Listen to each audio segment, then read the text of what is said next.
The October morning arrived with the kind of heat that Phoenix residents had stopped complaining about years ago, the sun climbing before 6 and turning concrete into griddles that would stay hot until midnight.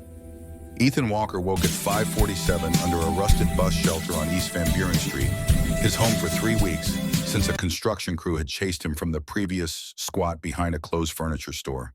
The shelter rattled when wind picked up metal scraping against metal in a rhythm that had become his lullaby, and the bench he slept on had worn grooves that fit his 12-year-old frame, like the city itself had molded him into its forgotten spaces. His backpack sat beside him, duct-taped at every corner, where fabric had given up fighting against 4 years of constant use. Inside, 2 t-shirts that didn't quite fit one pair of jeans with knees worn through to string an empty plastic water bottle. He'd refill at gas station bathrooms, a library card that was his most valuable possession because it proved he existed in some system somewhere, and 12 aluminum cans he'd collected yesterday. Each can worth 5 cents at the recycling center on McDowell, which meant 60 cents total, which meant he was 40 cents short of a dollar menu burger if he could find one more can before the center closed at 3. Ethan stood and stretched his shoulders, protesting the concrete bench, and his stomach growling with a particular emptiness that came from rationing hunger over days instead of hours. He slung the backpack over one shoulder and began walking his route as practiced as breathing. The gas station 3 blocks north had a bathroom where the attendant changed shifts at 6:15, giving him a 7-minute window to wash his face and hands with the harsh pink soap that smelled like chemicals and false promises. The McDonald's on Central threw out yesterday's food at 6:30, and if he timed it right, he could sometimes find half-eaten burgers or fries that weren't completely cold yet. He found the burger behind the dumpster at 6:32, wrapped in paper that was only slightly grease-stained, missing just 3 bites. Someone had ordered it and decided they didn't want it after all, which was the kind of waste Ethan had stopped trying to understand years ago. He wrapped it carefully in a clean napkin from his backpack and walked 4 blocks to where the 3-legged dog waited near the laundromat, a mutt with ribs showing and eyes that had seen too much just like his. The dog's tail started wagging when Ethan appeared, the kind of recognition that made his chest feel tight with something he couldn't name. He sat down on the curb and unwrapped the burger, splitting it exactly in half with hands that knew how to measure fairness when food was involved. "I know, buddy. World's rough for guys like us." The dog ate his half in 3 bites, then pressed against Ethan's leg with the desperation of creatures who understood that kindness was rare and should be acknowledged. Ethan ate his own half, slower, trying to make it last, trying to fill the hollow space in his stomach that never quite closed, no matter how much he found or scavenged or rationed. But we look out for each other, right? That's what matters. Not how much we have, but whether we share what we've got. This was Ethan's secret, the thing that separated him from the hard edges this life tried to carve into everyone who survived it. He had a heart that refused to harden a soul that stayed soft, even when everything around him turned to stone and ash, and the kind of cruelty that poverty bred in people who'd stopped believing better was possible. The other homeless folks noticed. They'd see him giving his jacket to an elderly woman shivering at the bus stop, see him helping a disabled veteran carry groceries up a hill, even though he had nothing himself, see him splitting meals with strays who had even less than he did. They'd shake their heads and mutter that kindness would get him killed, that the streets ate soft hearts, that generosity was a luxury kids like him couldn't afford. But Ethan didn't know how to be any other way, and the alternative felt like dying in a different sense, like letting the world win by turning him into something cruel just to survive it. By 11, he'd collected 18 cans from various dumpsters and recycling bins, which meant 90 cents, which meant he was still short of anything substantial, but could maybe afford a small fries if the dollar menu was feeling generous. The Phoenix sun was brutal now, turning the asphalt soft and making the air shimmer with heat that could break grown men. Ethan's worn sneakers stuck slightly to the pavement, with each step the soles more whole than shoe, and sweat soaked through his shirt in patterns that had become permanent stains. The library opened at noon, and Ethan was waiting at the doors when the cool air conditioning rushed out like a gift from whatever deity looked after invisible kids. Inside, he found his usual corner in the young adult section, pulled a book from the shelf without looking at the title because any story was better than his own, and pretended for 3 hours that he was a normal 12-year-old boy whose biggest problem was finishing homework before dinner. He'd been invisible for 4 years, ever since his mother, Diane, had chosen drugs over him one final time and left him at a gas station with a promise to come back that they both knew was a lie. For that, 6 months in foster care with a family whose kindness was performative and whose punishments were private, teaching him that official help was sometimes worse than no help at all. Before that, 2 years watching his mother try and fail and try again. Rehab twice, promises that lasted until the next craving, love that existed but couldn't compete with addiction's grip. Before that, a father who died of an overdose when Ethan was 6, leaving behind memories of piggyback rides and bedtime stories that felt like they'd happened to someone else. Some other boy who'd believed the world was safe and parents were permanent and tomorrow was guaranteed. That boy had died somewhere along the way, replaced by this one who knew that survival meant being invisible, meant not making eye contact or asking for help, or trusting that adults would show up when needed. Across Phoenix, in a neighborhood where the buildings had working air conditioning and the lawns stayed green, despite the desert climate, 6-year-old Sophie Reeves sat cross-legged on a carpet square at Desert Sun Community Center's afternoon reading program. Her fingers traced raised dots on the page before her braille letters forming words she whispered like secrets only she could hear. The world had always been blurry to Sophie, colors bleeding into each other like watercolors left in the rain, shapes existing without defined edges. Retinitis pigmentosa, the doctors had explained to her father Gabriel, with the careful gentleness they used when delivering news that couldn't be fixed with surgery or medicine or prayer. Her left eye was nearly blind already, the right eye deteriorating in ways that meant complete darkness would come. Eventually, maybe in 2 years, maybe in 5, but coming nonetheless with the inevitability of desert seasons. Around her, 6 other children navigated their own versions of blindness, volunteer teachers guiding them through texts with infinite patience and voices warm with understanding. Sophie's stuffed bunny sat in her lap, ears flopped over from years of being held too tight by hands that needed something soft to anchor to. Her mother had given her the bunny before dying of cancer 3 years ago, back when Sophie's world still had colors she could see clearly, and a mother who sang her to sleep every night. Now she had her father Gabriel, who was both parents and completely devoted, who learned to braid hair from YouTube videos and read every article about raising daughters and showed up to every single reading session, even though his motorcycle club needed him elsewhere.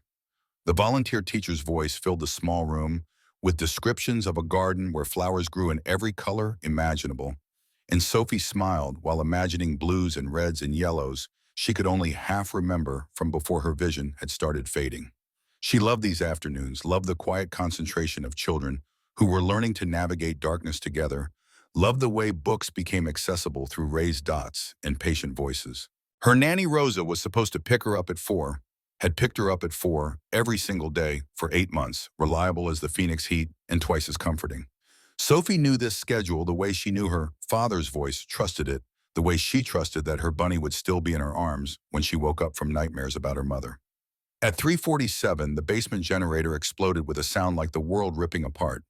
The building was old, the equipment older, the generator scheduled for replacement next month or next week or tomorrow, or whenever the funding came through that never quite materialized. The boom shook the floor beneath their feet and rattled windows in their frames, and before anyone could process what was happening, smoke began pouring through the ventilation system in thick black clouds that made breathing feel like drowning. Alarms screamed with the kind of urgency that turned orderly evacuation into controlled panic. Emergency lights flashed, creating shadows that jumped and twisted across walls, disorienting children whose vision was already compromised. The volunteer teachers burst into action, voices sharp with controlled terror as they tried to maintain calm while their own hearts hammered against ribs. Staff members grabbed children, counted heads, shouted directions through smoke that made visibility approach zero. They pushed toward exits while calling names, trying to keep track of 8 visually impaired kids who couldn't see where they were going, even on good days, who now faced darkness and chaos and the particular terror that comes when the world stops making sense and safety becomes a memory rather than a reality. Sophie clutched her bunny and followed the movement of bodies, her limited vision making everything worse. The smoke stung her eyes until tears streamed. The flashing lights created after images that confused her brain's attempts to process visual information, and the noise overwhelmed every sense she had left.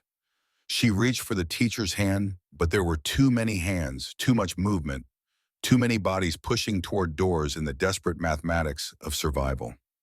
Outside, staff worked frantically to organize chaos into something manageable.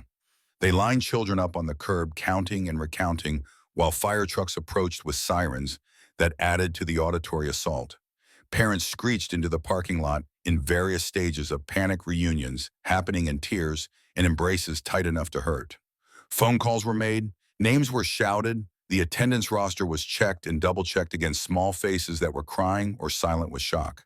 But in the confusion and the smoke-filled evacuation and the desperate scramble to get everyone out and accounted for before the fire spread beyond the basement, Sophie slipped through the cracks that should never exist, but somehow always do, when systems fail and humans make mistakes and chaos overwhelms careful planning.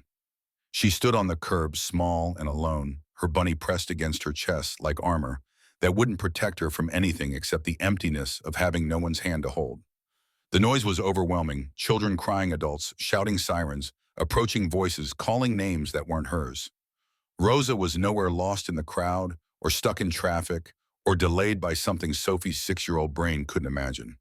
Her teacher was surrounded by 3 other kids, all of them needing comfort simultaneously. Fear crawled up Sophie's throat with claws that made breathing difficult, made her chest feel tight, made the world seem even more blurry than usual through tears that wouldn't stop streaming.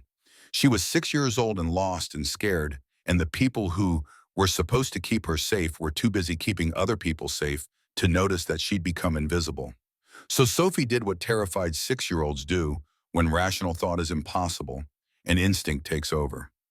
She walked away from the noise and the chaos and the frightening scene thinking, maybe if she just found somewhere quiet, Rosa would appear. Her vision was blurry on good days. Now with tears streaming and smoke residue stinging the world, became a watercolor painting where nothing had edges and everything bled together. She turned a corner, then another, each block taking her further from anything familiar and deeper into neighborhoods that got rougher with each step. The buildings changed character, becoming more worn, more forgotten. The people on sidewalks looked harder, more weathered, the kind who'd learned to look away from trouble because getting involved meant becoming vulnerable yourself. Sophie had no idea she was heading straight into East Phoenix's most dangerous territory, where Iron Brotherhood and Scorpions fought territorial wars in shadows, and homeless kids learned to be invisible or die trying. She just walked following nothing except desperate hope that the next street would somehow lead back to her father's arms. Across town in the industrial district, where abandoned warehouses created urban canyons that swallowed sound, a man in a leather jacket bearing a red serpent logo watched footage on his phone. The video showed Desert Sun Community Center smoke pouring from windows, children being evacuated in chaos.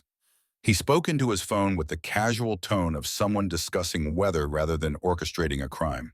The Reeves kid just walked away from the center, heading east on foot, no adult following. "You want me to grab her now?" The voice on the other end was rough, commanding. Victor Viper Kane at 42 ran the Scorpions MC with the kind of ruthless efficiency that came from years as enforcer before rising to president. His answer came quick and cold. "Negative, let her wander. We'll see who finds her first. If Iron Brotherhood mobilizes, we'll know their patterns. If someone else finds her, we'll intervene before she gets home. Either way, we win." The Scorpion member ended the call and continued watching, tracking the small blonde girl as she wandered further into dangerous territory, getting more lost with each turn, becoming more vulnerable with each block that separated her from anyone who might help. By 6:23, the October sun was finally beginning its descent, the brutal heat breaking into something almost bearable. Ethan was 3 alleys deep into his evening recycling route, searching dumpsters behind closed shops with the practiced efficiency of someone who'd mapped every trash bin in East Phoenix. His backpack was light, only 18 cans collected all day, which meant 90 cents, which meant he was still short of anything substantial, but maybe enough for small fries if he could find one more can before giving up and rationing his hunger until tomorrow. In his pocket sat a turkey sandwich from the dollar store, $1.89. His dinner, the meal he'd been thinking about for the past 3 hours, while his stomach complained with increasing urgency. He'd been saving it, rationing the anticipation, planning to eat it when the sun fully set and the day's heat finally released its grip on the city. That's when he heard the crying. Not the normal urban soundtrack of arguments and car alarms and bus brakes, those sounds he'd learned to filter out like white noise. This was different, thinner, more fragile, like something breaking in slow motion. A child's sob, small and cracked, the sound of someone who'd been crying for so long their voice couldn't sustain volume anymore. Ethan stopped moving, tilted his head, listened through the ambient noise for that sound again. There behind the dumpster around the corner of the pawn shop with barred windows and graffiti covering brick walls. He followed it carefully, moving with the same cautious approach he used with stray animals, slow and quiet, not wanting to scare away whatever was making that sound. Past the dumpster around the corner, and there she was. A little girl, maybe 6 years old, sitting in dust and fading light, like she'd been placed there by someone who'd forgotten to come back. Her dark blonde hair was tangled and stuck to a tear-streaked face, knees scraped and bleeding, slightly closed dirty from wandering through alleys that weren't meant for children. But it was what she held that made Ethan's chest tighten with recognition. A stuffed bunny clutched so tight her knuckles had gone white, pressed against her, like it was the only solid thing left in a world that had stopped making sense. Ethan's heart did something painful, the kind of ache that came from seeing your own suffering reflected in someone else's face. He'd seen plenty of hard things in his 12 years, had witnessed cruelty that would have broken most kids his age, had survived things that left scars invisible, but permanent. But something about this tiny girl alone and terrified in an alley where she absolutely should not be hit him differently than anything else ever had. He approached slowly, lowered himself to her eye level, his worn sneakers scraping against pavement. His voice came out as gentle as he could make it, the tone he used with the three-legged dog and every other creature who'd learned that humans weren't always safe. "Hey, are you hurt?" The little girl looked up at him with eyes that weren't quite focused right, looking slightly past him rather than directly at him, the particular gaze of someone whose vision didn't work the way it should. Her bottom lip trembled, fresh tears spilled down cheeks that were already wet with old ones. "I can't find my nanny. I don't know where I am." The words came out broken, stuttering with the kind of terror that comes from being 6 years old and completely lost in a world that suddenly doesn't have familiar landmarks, or trusted adults, or any explanation for how everything went so wrong so fast. Ethan didn't hesitate. He reached into his pocket and pulled out the turkey sandwich, the only food he had, the meal he'd been thinking about for hours, the dinner he'd planned and saved for and needed. He held it out to her with hands that were steady, despite the sacrifice he was making. "You can have this. You're safe with me. Okay, I promise." Sophie stared at the sandwich like she couldn't quite believe it was real. Like kindness was a foreign language she'd heard about but never experienced in places like this. But then her small hand reached out, fingers trembling, and she took it. The moment she touched it, something shifted in her face. Fear didn't disappear because terror that deep doesn't vanish in seconds, but it made room for something else. Trust. The kind of instant, instinctive trust that children give when someone shows them gentleness in the middle of chaos. Ethan offered his hand, palm up, non-threatening. His voice stayed gentle, stayed calm, even though his own stomach was screaming about the food he'd just given away. "Come on, I know a place where you can sit down, catch your breath. Then we'll figure out how to get you home." She took his hand without question, without hesitation, and he led her 4 blocks through East Phoenix's roughest neighborhood toward his bus shelter. The one with rust and rattle and concrete floor that was never comfortable, but was his, the closest thing to home he'd had in 4 years. He pulled off his hoodie, the only jacket he owned, the only layer between him and October nights, that got cold when the sun disappeared, and spread it on the ground so she wouldn't have to sit on bare pavement. From his backpack, he retrieved the battery-powered lantern he'd found 3 weeks ago, his treasure, the thing that made nighttime slightly less terrifying. He clicked it on, and warm yellow light pushed back the gathering darkness, creating a small bubble of safety in a city that had forgotten how to be gentle. Sophie sat on his hoodie, holding the sandwich in both hands, her bunny tucked under her arm. She looked up at Ethan like he was the first solid thing she'd found in hours of drowning, like he'd appeared specifically to save her from the particular nightmare of being lost and alone and unable to see clearly enough to find her way home. For the first time in a very long while, Ethan didn't feel invisible. Someone needed him. Someone saw him not as a homeless kid to avoid and or ignore, but as a person who mattered, who could help, who could make a difference, even when he had nothing except willingness to share what little he possessed. They sat together while Sophie ate the sandwich, and Ethan ignored his own hunger because feeding her mattered more than feeding himself. As night deepened and the desert air finally cooled, Ethan watched Sophie finish the last bite and understood with the clarity that comes from years of survival that she needed more than a bus shelter and a battery lantern. She needed real help, needed adults with resources, needed people who could actually get her home to whoever was frantically searching for her right now. He stood up, dusted off his jeans that were more dust than fabric at this point. "Come on, we're going to find someone who can help you get back to your family." Sophie looked up at him with those blurry, tear-stained eyes and nodded with the absolute trust that terrified him. Because what if he failed her? What if he couldn't find help? What if the adults he approached didn't believe him, or didn't care, or made things worse instead of better? But he couldn't leave her here, couldn't walk away, couldn't do anything except try. "Climb on, it's a long walk and your legs are tired." He knelt down, turned his back, and felt her small arms wrap around his neck. Her legs lock around his waist, the bunny pressed between them. Just like that, Ethan began walking through the Phoenix night with a 6-year-old girl on his back and absolutely no plan except keep moving until he found help or help found them. The city looked different at night. Neon signs buzzed and flickered, casting colored shadows across empty parking lots.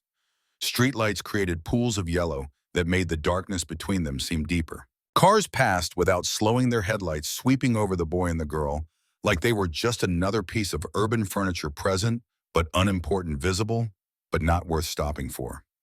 Ethan's shoulders started aching after the first mile, a dull burn that spread across his upper back and down his spine.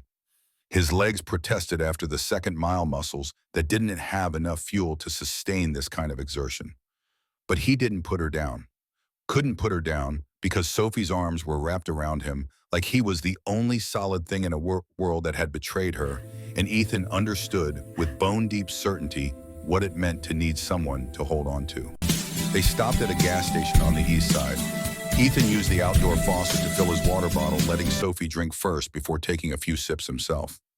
The clerk inside watched them through the window with suspicious eyes, but didn't come out to ask questions. Nobody ever did. Invisible kids stayed invisible unless they caused problems, and Ethan had learned years ago that survival meant not causing problems. He asked a woman pumping gas if she'd heard anything about a missing child. She shook her head and hurried into her car, like poverty might be contagious, like helping meant becoming vulnerable to whatever circumstances had made Ethan homeless in the first place. They kept walking past closed storefronts and check-cashing places with barred windows, past neighborhoods where Ethan usually slept, into areas he rarely traveled because the streets got meaner the further east you went. Sophie's weight on his back became constant pressure, impossible to ignore, but also somehow grounding. His hoodie was still back at the bus shelter left behind when they'd started this journey, and the October night air bit at his arms. But he kept going, one foot in front of the other, because stopping meant giving up, and Ethan had never learned how to do that. They passed a taco stand where the owner was closing up for the night. Ethan asked if he'd seen any police or heard about a lost girl. The man looked at them with tired eyes and shook his head, but he handed Ethan 2 leftover tacos wrapped in foil. Small mercies in a hard world, the kind of unexpected kindness that reminded Ethan that not everyone had forgotten how to be decent. Sophie ate hers in silence, her chin resting on Andrew's shoulder, exhaustion finally catching up to terror. Mile after mile, block after block, Ethan's body screamed for rest, but his determination wouldn't let him stop. Behind him, Sophie's breathing had become steady, almost rhythmic, the kind of half-sleep that came from being so exhausted that even fear couldn't keep you awake. Then, as they passed a small convenience store with flickering fluorescent lights and bars on the door, Ethan heard something that made him stop cold. A radio playing inside one of those old models sitting behind the counter, crackling with static between words. Ethan had learned to tune out background noise years ago, but something about the announcer's urgent tone cut through his exhaustion and made him move closer to the door. Sophie stirred on his back, but didn't wake fully, just tightened her arms slightly and mumbled something about her daddy. Ethan positioned himself where he could hear the radio, clearly holding his breath, listening to words that would change everything. 6-year-old Sophie Reeves, daughter of Gabriel Reeves, president of the Iron Brotherhood Motorcycle Club, has been reported missing after an incident at Desert Sun Community Center this afternoon. The child is nearly blind, wearing a pink shirt and carrying a stuffed rabbit. Authorities are asking anyone with information to contact Phoenix Police Department immediately. Iron Brotherhood is offering a $50,000 reward for information leading to her safe return. The name hit Ethan like a physical blow, drove air from his lungs, made the world tilt sickeningly beneath his feet. Sophie Reeves, daughter of Gabriel Reeves, president of Iron Brotherhood. MC, the words repeated in his head, each one landing with the weight of something that couldn't be real, but was something that transformed this simple act of helping a lost child into something far more complicated and infinitely more dangerous. His blood turned to ice water in his veins, every muscle locking up as understanding crashed over him. He knew about Iron Brotherhood. Everyone in Phoenix knew about Iron Brotherhood. Motorcycle club with a reputation that made people cross streets to avoid their members' big men in leather cuts, with patches earned through loyalty and violence, that civilians whispered about but didn't witness. They handled their own problems, protected their own people, operated outside normal rules with the kind of power that came from being feared and respected in equal measure. And Ethan, a homeless 12-year-old boy with nothing to his name except duct-taped backpack and 18 cents in his pocket, was currently carrying their president's missing daughter through East Phoenix on his back. The fear came in waves that made his knees weak. What would they think when they saw him with her? Would they believe he'd found her, or would they assume he'd taken her? Would they give him a chance to explain, or would their protective instincts override rational thought? Would they see a homeless kid who'd helped, or would they see a threat that needed to be eliminated before questions could be asked? Behind him, Sophie stirred again, her voice sleepy and confused. "Where are we?" Ethan's voice came out steadier than he felt muscle memory from years of performing calm when terror screamed through his nervous system. "Still looking for help, sweetheart. We'll get you home soon." But his mind was spinning with calculations and fears and the overwhelming certainty that walking into an Iron Brotherhood compound with their president's missing daughter was either the bravest thing he'd ever do or the stupidest, and he wouldn't know which until it was far too late to change his mind. He could put her down somewhere safe, make an anonymous call to police, disappear back into the city's forgotten corners where he belonged. No one would know. No one would connect homeless kid to motorcycle club president's daughter. He'd be invisible again, safe in his obscurity, protected by the same anonymity that had kept him alive for 4 years. Then Sophie spoke again, her small voice carrying words that shattered every survival instinct he'd developed. "Thank you for being nice to me. Lots of people don't see me because my eyes don't work good, but you see me, Tone." The words hit Ethan harder than any physical blow ever could. This little girl with vision that barely functioned had seen him when the entire world looked through him like he didn't exist. She'd trusted him when she had no reason to trust anyone. She'd held on to him for miles because she believed he'd keep her safe, believed he mattered, believed he was worth trusting. His gentle heart made the decision before rational thought could interfere with what he knew was right. It didn't matter who her father was, didn't matter what might happen when he showed up at a motorcycle club compound, didn't matter that every survival instinct screamed for him to protect himself first and worry about consequences later. What mattered was getting Sophie home to people who loved her, to a father who was probably losing his mind with worry, right now to safety she deserved and couldn't reach without him. Somewhere in this city, a father was imagining every horrible thing that could happen to his daughter. Ethan knew that kind of love existed because he remembered his own mother before addiction stole hers, the way she'd held him when he was scared, the way she'd promised nothing bad would ever happen to him, even though she couldn't keep that promise. He knew what it meant to love someone enough that their safety mattered more than your own. Ethan stopped at another gas station, approached the attendant, with Sophie still sleeping on his back. The man was middle-aged, with suspicious eyes that had seen too much to trust easily. "Excuse me, sir. Can you tell me where the Iron Brotherhood compound is?" The attendant stared at him like he'd just asked for directions to his own funeral, like the request was so incomprehensible, it required several seconds of processing before language could form around it. "Kid, you don't want to go there. That's not a place for... Please, I need to know where it is." Something in Ethan's voice and his eyes, in the desperate sincerity of someone who'd made a decision that couldn't be unmade, made the attendant pause. He looked at Ethan properly, saw Sophie sleeping on his back, clearly not his sister, clearly not supposed to be with him, and understanding dawned slowly like sunrise over desert mountains. Holy shit! Is that the Reeves kid, the one they're looking for? Ethan nodded, too exhausted for anything except honesty. Yes, sir. I found her lost. I'm bringing her home. The attendant's face went through several expressions in rapid succession. Shock, disbelief, something that might have been respect or might have been pity for someone who didn't understand what he was walking into. Kid, you got balls of steel or you're the bravest idiot I ever met. It's 10 miles east on McDowell, you can't miss it. Big warehouse with bikes everywhere and guys who will probably either kiss you or kill you, and I genuinely don't know which. Thank you, sir. Ethan adjusted Sophie's weight, made sure her bunny was secure, and started walking. The attendant called after him, voice carrying across the empty parking lot. Hey, kid, you're either going to be a hero or a corpse by morning. Good luck figuring out which. Mile after mile, Ethan's body moved past the point where pain registered as distinct sensation and became simply the baseline state of existence. His shoulders weren't just aching anymore.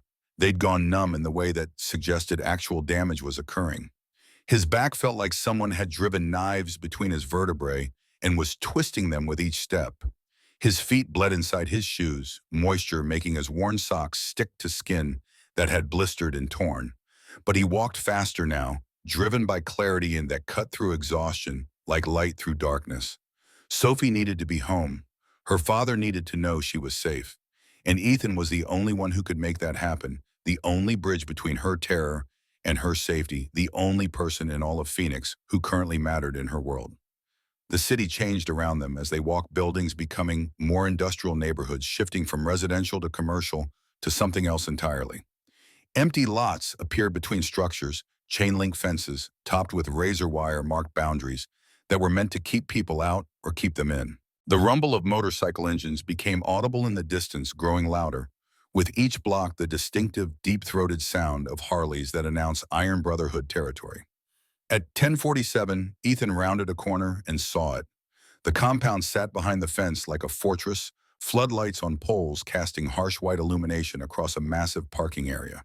The lot was packed with motorcycles, Harleys mostly chrome gleaming, leather saddlebags, each one a statement of power and freedom, and belonging to something bigger than individual survival. Beyond the bikes, a low, sprawling building covered in the Iron Brotherhood logo dominated the property.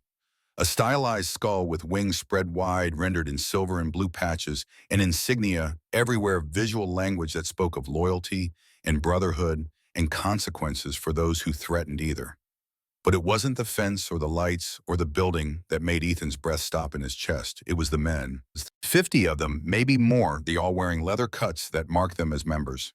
Big men, hard men, men who looked like they'd survived things most people only heard about in news reports. They moved through the compound with controlled urgency, talking in tight groups, making phone calls, organizing search parties, with the precision of people who'd done this before. These were men looking for a lost child, and the fear and fury radiating from them was palpable, even from half a block away. They weren't performing concern. This was real, raw, the kind of emotion that came from loving someone enough that their absence carved holes in your chest. Ethan's feet slowed despite his determination. Every survival instinct developed over 4 years of homelessness screamed at him to turn around, to put Sophie down somewhere safe, invisible, and let them find her without him having to explain anything, to disappear back into the city where invisible kids belonged. But Sophie mumbled against his shoulder, her voice thick with exhaustion. Are we there? Is this where my daddy is? And Ethan took a breath that felt like it might be his last free one, squared his shoulders despite the screaming pain, and started walking toward the gate. One step, another, getting closer to the light, closer to the noise, closer to the moment when his entire life would either transform or end, depending on how the next few minutes unfolded. His worn sneakers scraped against pavement, each footfall announcing his approach. His breathing came ragged and uneven, each inhale burning in his chest. Sophie's weight on his back had become part of him, impossible to separate from his own body. Her trust manifested in the way her arms stayed wrapped around his neck despite being asleep. A biker near the fence saw him first, a man with a shaved head and tattoos covering both arms, someone who looked like he could snap Ethan in half without effort. The man's head snapped up his hand, already moving to alert others, but then he froze. His eyes locked onto the small figure on Ethan's back, the blonde hair and pink shirt, an unmistakable shape of a child. "Hey!" The word cracked like a whip across the parking lot, sharp enough to wake Sophie. Her head lifted from Ethan's shoulder, confusion giving way to awareness as she recognized where they were. "Hey, someone's here!" The effect was instantaneous. Heads turned from every direction, conversations stopped. Mid-sentence, men started running toward the fence from every corner of the compound. Boots pounding concrete, voices rising in a chaotic mix of hope and disbelief and desperate need to confirm that this was real, that their president's daughter was finally coming home. "Is that her? Get Gabe, open the gate." "Who the hell is that kid?" Ethan stopped walking, stood there in the harsh glare of floodlights, trembling so hard he thought his legs might give out. Sophie stirred, fully awake now, the noise pulling her from sleep, her small voice confused. "Ethan, where are we?" His voice came out barely above a whisper, hoarse from hours of walking and fear that had been building for miles. "You're home, Sophie. You're safe now." The gate swung open with a metallic screech that sounded like the world changing. Bikers poured through, forming a semicircle around Ethan and Sophie, but keeping distance, like they understood that sudden movements might spook the boy who'd somehow brought their president's daughter back from wherever she'd been lost. Some had phones out, already calling someone, probably Gabriel Reeves himself. Others just stared, trying to process what they were seeing, a homeless kid, obvious from every detail of his appearance, exhausted beyond measure, carrying a 6-year-old girl who absolutely was Sophie Reeves, even though her presence here made no sense. Ethan held Sophie tighter, his arms wrapping around her legs to keep her secure. He was terrified in ways he couldn't articulate, his whole body shaking with exhaustion and fear, and the overwhelming certainty that the next few seconds would determine whether he'd made the right choice or the worst mistake of his life. The crowd of bikers shifted suddenly, creating an opening. Movement from the back of the compound, heavy footsteps approaching fast, and then they parted completely. Gabriel Reeves walked toward them with purpose that made the air feel electric. 6'3" shoulders, broad as door frames, built like someone who'd spent decades earning respect through actions rather than words. His leather cut hung perfectly across his chest, patches, an insignia marking him as president, as leader, as the man these 50 bikers would follow into hell if he asked. His face was weathered by sun and time and years of living outside society's normal rules. Dark hair with gray at the temples, beard, neatly trimmed tattoos covering both forearms in patterns that told stories Ethan couldn't read but understood anyway. But it was his eyes that Ethan would never forget, wild with fear, burning with something between rage and hope, desperate with the kind of emotion that came from imagining your child dead and suddenly discovering she might be alive.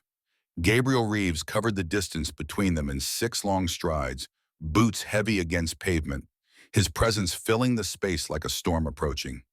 Ethan braced himself, every muscle tensing, preparing for anger or accusations or hands that would grab him and demand answers. But then something happened that Ethan would replay in his mind for the rest of his life, something that transformed his understanding of what strength looked like and what it meant to be powerful. Gabriel Reeves dropped to his knees. This massive man, this president of one of Phoenix's most feared motorcycle clubs, this leader who commanded absolute respect from 50 hardened bikers, fell to the ground right there in front of Ethan, like his legs had been cut out from under him. And he reached for his daughter with hands that shook, with a face that showed every second of the 7 hours she'd been missing, with love so absolute it made everything else in the world seem small by comparison. "Sophie." The word came out broken, barely more than a whisper, but it carried everything: relief and terror and gratitude and the particular agony of almost losing the most important person in your world. Sophie's head whipped around at the sound of her father's voice, her limited vision trying to focus, and then she saw him, kneeling there with arms outstretched and face wet with tears he wasn't trying to hide. "Daddy." The word was sob and scream and prayer combined into a single sound. Ethan felt her arms release from around his neck, felt Gabriel's hands gently lifting her from his back, and then she was in her father's arms, and Gabriel was holding her. Like letting go might make her disappear again.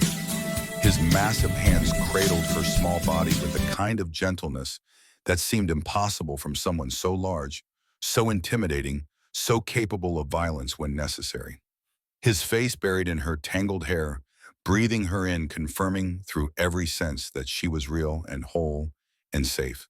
Sophie cried with the deep gulping sobs that only happen when terror finally releases its grip and safety rushes in to fill the empty space.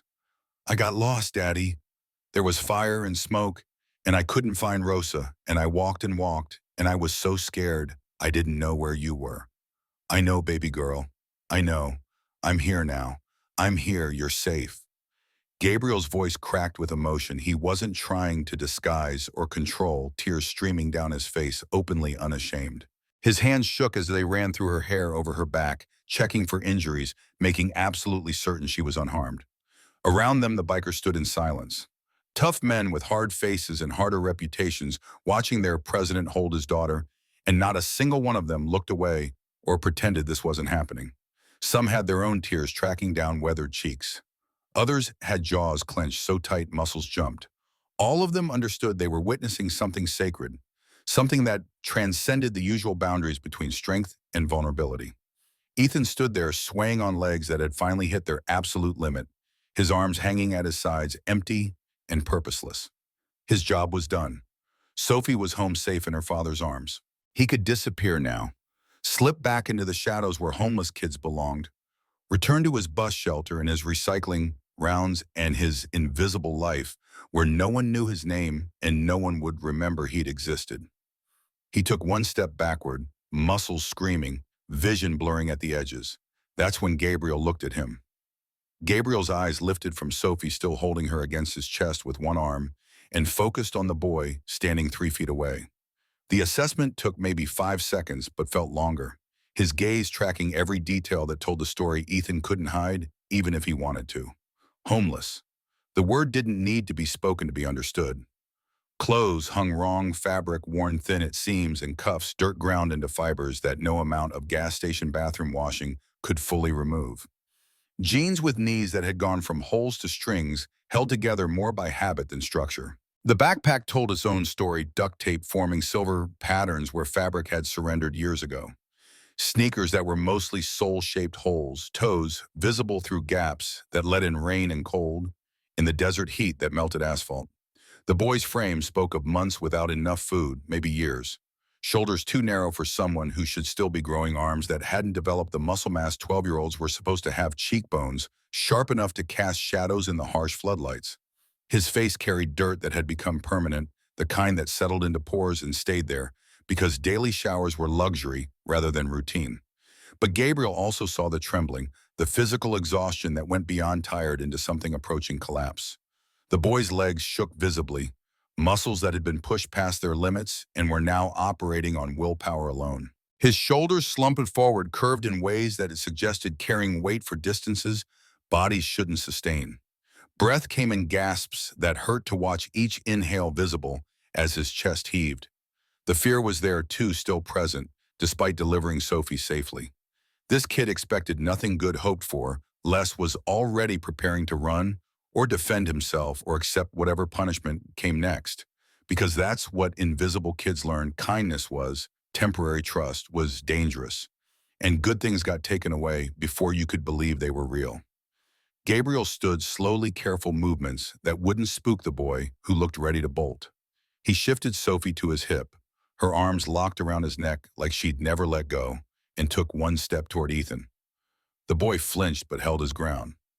"What's your name, son?" Ethan's voice came out rough throat, raw from hours of walking and fear that had been building since the radio announcement.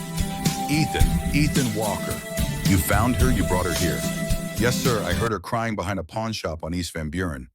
She was lost and scared after some kind of fire at a community center. I gave her food, carried her, tried to find help. When I heard the radio say who she was, I wanted to get her home to you." The words tumbled out faster toward the end, confession and explanation and plea all mixed together. Gabriel processed them, while his eyes never left Ethan's face, reading truth in exhaustion that couldn't be faked and sacrifice that was written in every detail of what this kid had done. "How far did you carry her?" Ethan's shoulders lifted in something too tired to be a proper shrug. I don't know exactly. The attendant at the gas station said 10 miles from where he gave me directions. But we'd walked before that, so maybe 12 or 13 total. 13 miles. Gabriel did the math automatically. A homeless 12-year-old had carried a 6-year-old for 13 miles through Phoenix, through neighborhoods that got dangerous after dark without stopping, without knowing what would happen when he arrived, driven by nothing except determination to bring someone else's child home safely. Gabriel's hand landed on Ethan's shoulder, heavy and warm grounding in ways the boy probably couldn't process yet. You could have left her somewhere safe, called police anonymously, walked away before anyone connected you to her. Why didn't you? The question hung between them, challenge and test and genuine curiosity about what drove someone with nothing to give away everything. Ethan looked up at this massive man whose reputation should have terrified him, whose presence should have sent him running, and answered with honesty that felt like standing naked. Because she needed to get home to her dad. Because somewhere you were probably going crazy, thinking about all the bad things that could happen to her. Because I was the only one who could bring her back, and I couldn't live with myself if I didn't. Something shifted in Gabriel's expression, understanding mixing with respect and decision forming behind eyes that had gone from desperate to determined. Come with me. Not a request, not a threat, but something that existed in the space between an offer that came with weight, with implications, with consequences that would ripple forward through time in ways neither of them could predict yet. You're not going back to wherever you've been sleeping. Not tonight, not ever if I have anything to say about it. Ethan stared at him, brain too exhausted to process what those words meant, body too depleted to feel anything except confused relief that he wasn't being accused or attacked or blamed. Gabriel turned to the assembled bikers who'd been watching this entire exchange in silence. Someone get Elena. Tell her we need food, clean clothes, and a room ready. This kid's staying. The bikers moved immediately, no questions, no hesitation, orders from their president translating into action without needing explanation. Within seconds, 3 of them were on phones, 2 more heading toward the main building, the rest creating a protective formation around Gabriel, El, and Sophie and Ethan, like they understood something important had just happened, and their job was to make sure it stayed happened. Elena Martinez appeared within minutes, Gabriel's sister at 43, a nurse by training and instinct, her face showing the particular relief of someone who'd spent 7 hours imagining the worst and was now watching the best possible outcome unfold. She took one look at Ethan and her expression shifted from joy about Sophie's return to immediate concern about the homeless boy swaying on his feet. Oh, honey, come on. Let's get you inside before you fall down. Her hand on his arm was gentle but firm, guiding him toward the clubhouse while Gabriel followed with Sophie still clinging to him. Ethan's legs moved on autopilot following directions because his brain had stopped being able to make decisions hours ago, and his body was just grateful someone else was in charge now. Inside the clubhouse was warmer than anywhere Ethan had been in months, real heat that came from working HVAC systems rather than stolen moments near laundromat dryers. The main room had furniture that looked comfortable, walls decorated with motorcycle club memorabilia, and photographs that told stories of brotherhood spanning decades. It smelled like leather and motor oil and coffee, masculine, but not aggressive, lived in rather than performative. Elena led him to a bathroom, handed him towels that were thick and clean and smelled like fabric softener. Take as long as you need, sweet RTA charm. There is soap, shampoo, everything. I'll find you some clothes that fit better than what you're wearing. She closed the door, giving him privacy he hadn't expected, and Ethan stood in front of the mirror, staring at a version of himself he barely recognized. The boy looking back had dirt streaked across his face in patterns that mapped his journey, eyes that looked older than 12, exhaustion that went deeper than one night's lack of sleep. The shower was the best thing that had happened to him in 4 years. Hot water poured over his shoulders, soaking into muscles that screamed with relief, washing away layers of grime that had accumulated until he'd stopped noticing them. He used the soap twice, then 3 times, scrubbing at skin he'd forgotten could be this color, watching the water run brown and gray at his feet. His hands found the shampoo and he washed his hair until it felt clean, for the first time since before his mother had left him, since before streets had become home and survival had become the only goal that mattered.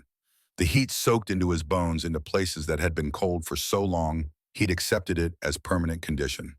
When he finally emerged wrapped in a towel, clothes were putting on a chair outside. Jeans that looked about his size, a t-shirt that was clean, and soft socks without holes, and a hoodie that would actually keep him warm. Real clothes, not donations from bins or things scavenged from lost and found boxes, but items someone had gone out and found specifically for him.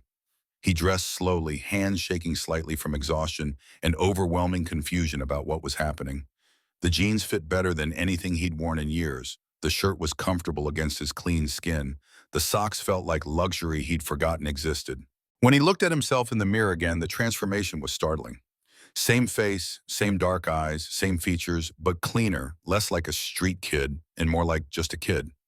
Someone you might see in a school hallway or a library or anywhere normal people went. Elena was waiting when he opened the door, her smile warm and approving. Much better. Jax wants to talk to you, but first let's get some food in you. You look like you haven't eaten properly in way too long. She guided him to a table in the main common area where food had been set out, a burger still hot from the grill fries, that actually steamed, a glass of milk, and apple, more food than Ethan usually saw in 3 days. Gabriel sat at the head of the table with Sophie in his lap, her face clean now. Her hair brushed, her eyes drooping with exhaustion, but refusing to sleep until she knew Ethan was okay. When Sophie saw him, her face broke into a smile that made something in Ethan's chest feel tight. Ethan, you look so different when you're not all dusty. He sat down carefully, still not quite believing this was real, that the food in front of him was meant for him, that these people weren't going to suddenly tell him it was all a mistake and he needed to leave. Gabriel's voice cut through his spiraling thoughts. Eat. We'll talk after you've got something in your stomach. So Ethan ate, trying to go slowly at first because eating too fast after not having enough would make him sick. But hunger overrode caution, and he finished everything on the plate in minutes.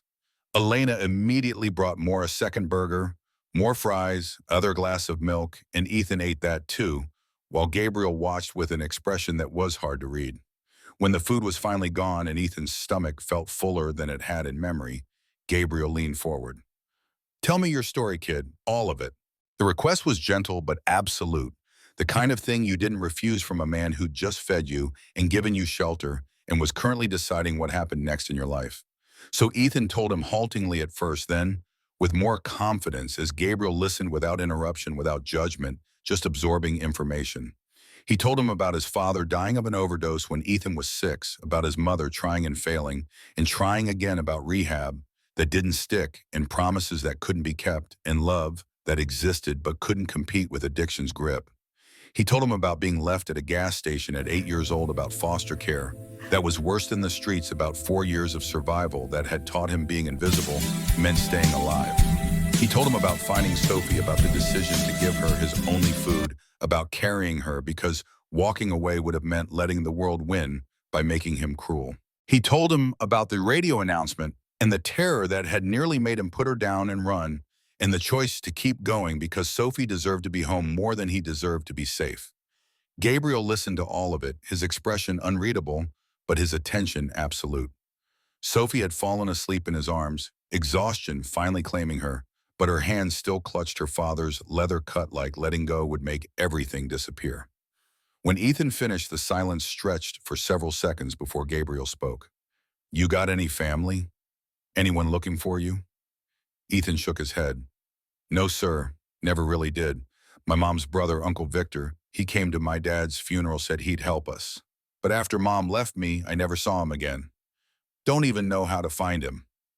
Something flickered across Gabriel's face at the name Victor, but he didn't comment on it.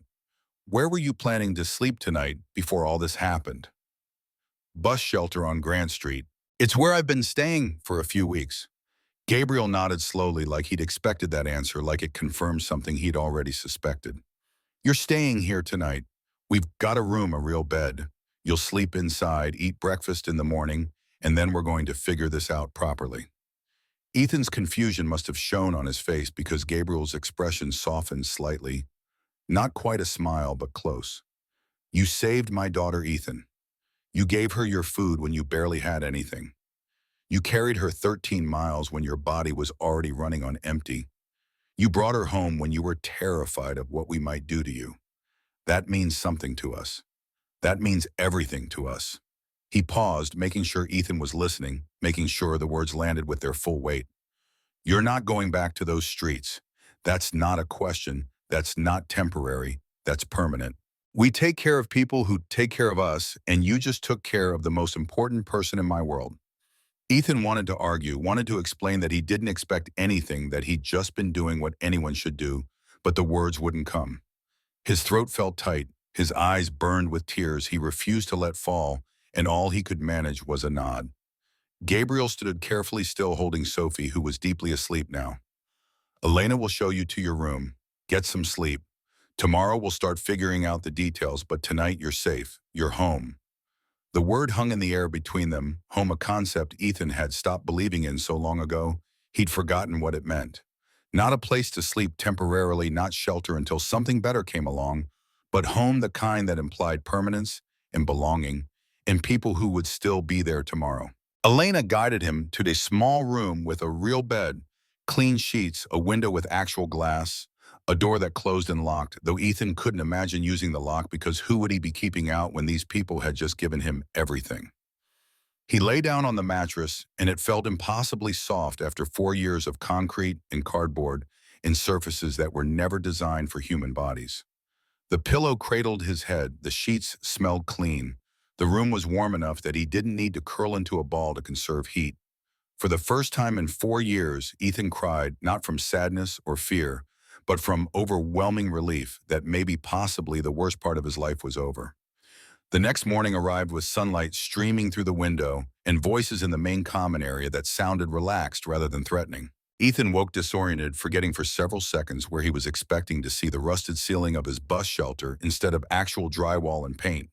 Elena knocked on his door at 7:30 with breakfast, scrambled eggs, bacon toast, orange juice, more food than he'd typically eat in a day condensed into a single meal.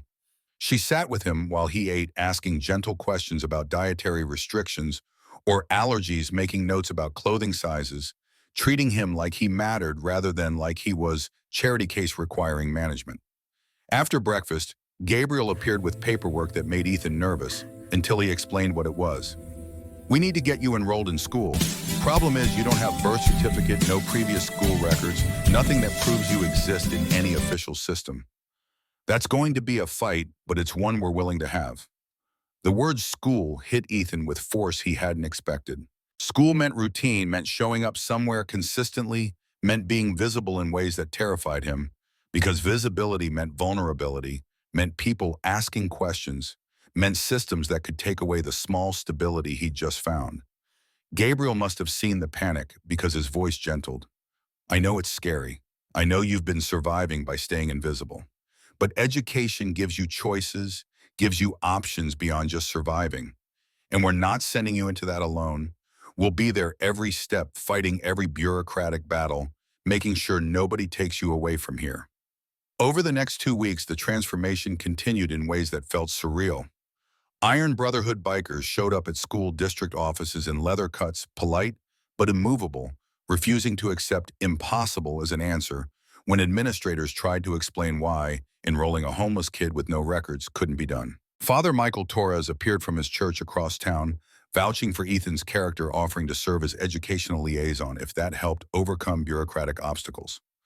Elena took Ethan shopping for clothes that actually fit, not from donation bins, but from actual stores, buying jeans and shirts, and shoes that were new, that had never belonged to anyone else, that came in sizes specifically chosen for his body. She bought school supplies, notebooks, pencils, a backpack that wasn't held together with duct tape, treating each purchase like it was normal, rather than the miracle it felt like to Ethan. Cole Martinez became a constant presence, the club's mechanic, who seemed to understand that Ethan needed something to do with his hands while adjusting to this new reality. The garage became Ethan's refuge, a place where he could learn skills that had immediate visible results, where mistakes could be corrected through patience rather than punishment. You ever work on engines before, kid? Ethan shook his head, hands already reaching for tools without knowing their names or purposes. No, sir. Never had the chance. Well, you're about to learn. Hand me that torque wrench. Ethan stared at the tool array, having no idea which one was a torque wrench, and Cole smiled without judgment. The long one with the gauge on the handle. Don't worry, nobody's born knowing this stuff. You learn by doing. The garage smelled like oil and metal and hard work, sounds of engines and power tools creating ambient noise that felt productive rather than threatening. Cole was patient in ways Ethan hadn't experienced, explaining things multiple times without frustration, letting him make mistakes, and then showing him how to fix them, treating errors as learning opportunities rather than failures. You've got good hands, steady, careful. That matters when you're working on machines that need precision. Some people rush, some people force things. You take your time, think about what you're doing. That's the mark of someone who'll be really good at this if you stick with it. The compliment made Ethan's chest feel tight with unfamiliar emotion. Pride, maybe, or the strange sensation of being seen as capable, rather than disposable, of having someone believe he could learn and grow and become something more than just a survivor. But the biggest constant was Sophie, who seemed to be everywhere Ethan went, calling his name, searching for him whenever she couldn't hear his voice nearby. Ethan, where's Ethan? And Ethan would appear from the garage or his room, and Sophie would light up like his presence was the best thing that had happened to her all day.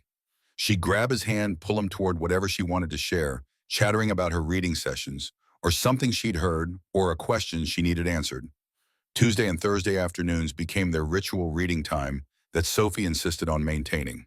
They'd sit on the couch in the common area, Sophie leaning against his shoulder, while Ethan read aloud from whatever book she'd chosen, his voice steady and patient, slowing for difficult words, pausing when she wanted to trace Braille letters with her fingers. Between sentences, he started teaching her something he'd learned from necessity, how to identify people by sound rather than sight. Hear that engine? That's Cole's bike. It's got a deeper rumble like thunder rolling in from far away. Different from Ryan's, which has a higher pitch. You hear the difference. Sophie tilted her head, concentrating, her face serious with the effort of learning this new skill. I think so. Cole's is lower. Exactly. And that one coming in now, that's your dad's. You'll always know when he's coming home because his bike sounds like it's got more power than it needs but uses it carefully.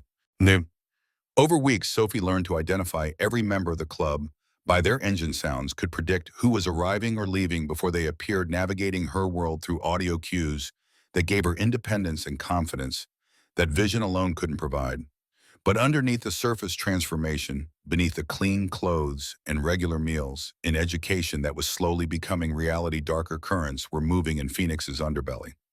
3 weeks after Ethan's arrival, Ryan Cross found Gabriel in his office, the young biker's face tight with concern that immediately put Gabriel on alert. Prez, we've got a problem. The Scorpions have been asking questions about Sophie, about who found her, about the homeless kid who walked into our compound that night.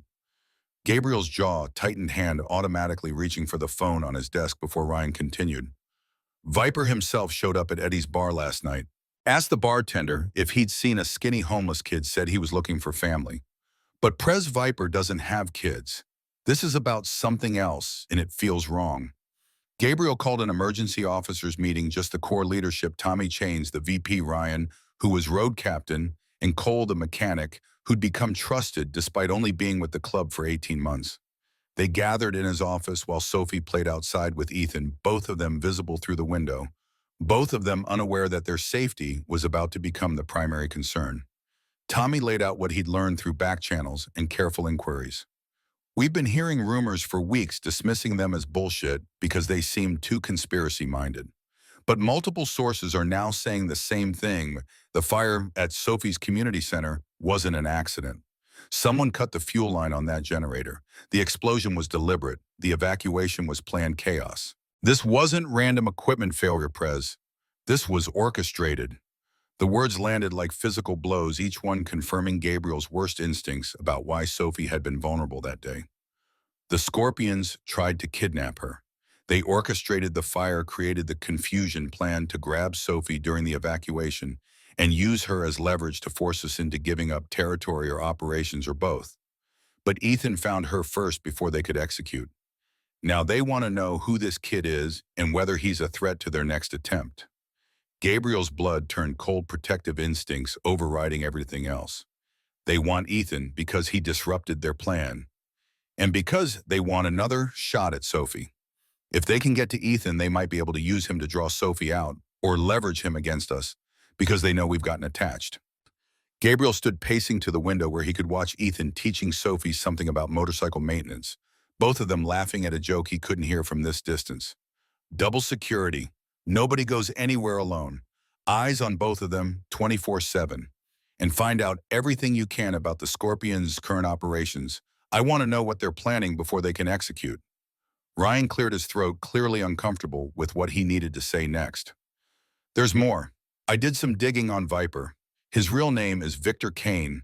His younger sister was named Diana Walker, married a guy named Thomas Walker. She died of an overdose 8 years ago, left behind a son. The implications hung in the office like smoke, thick and suffocating. You think Viper is Ethan's uncle?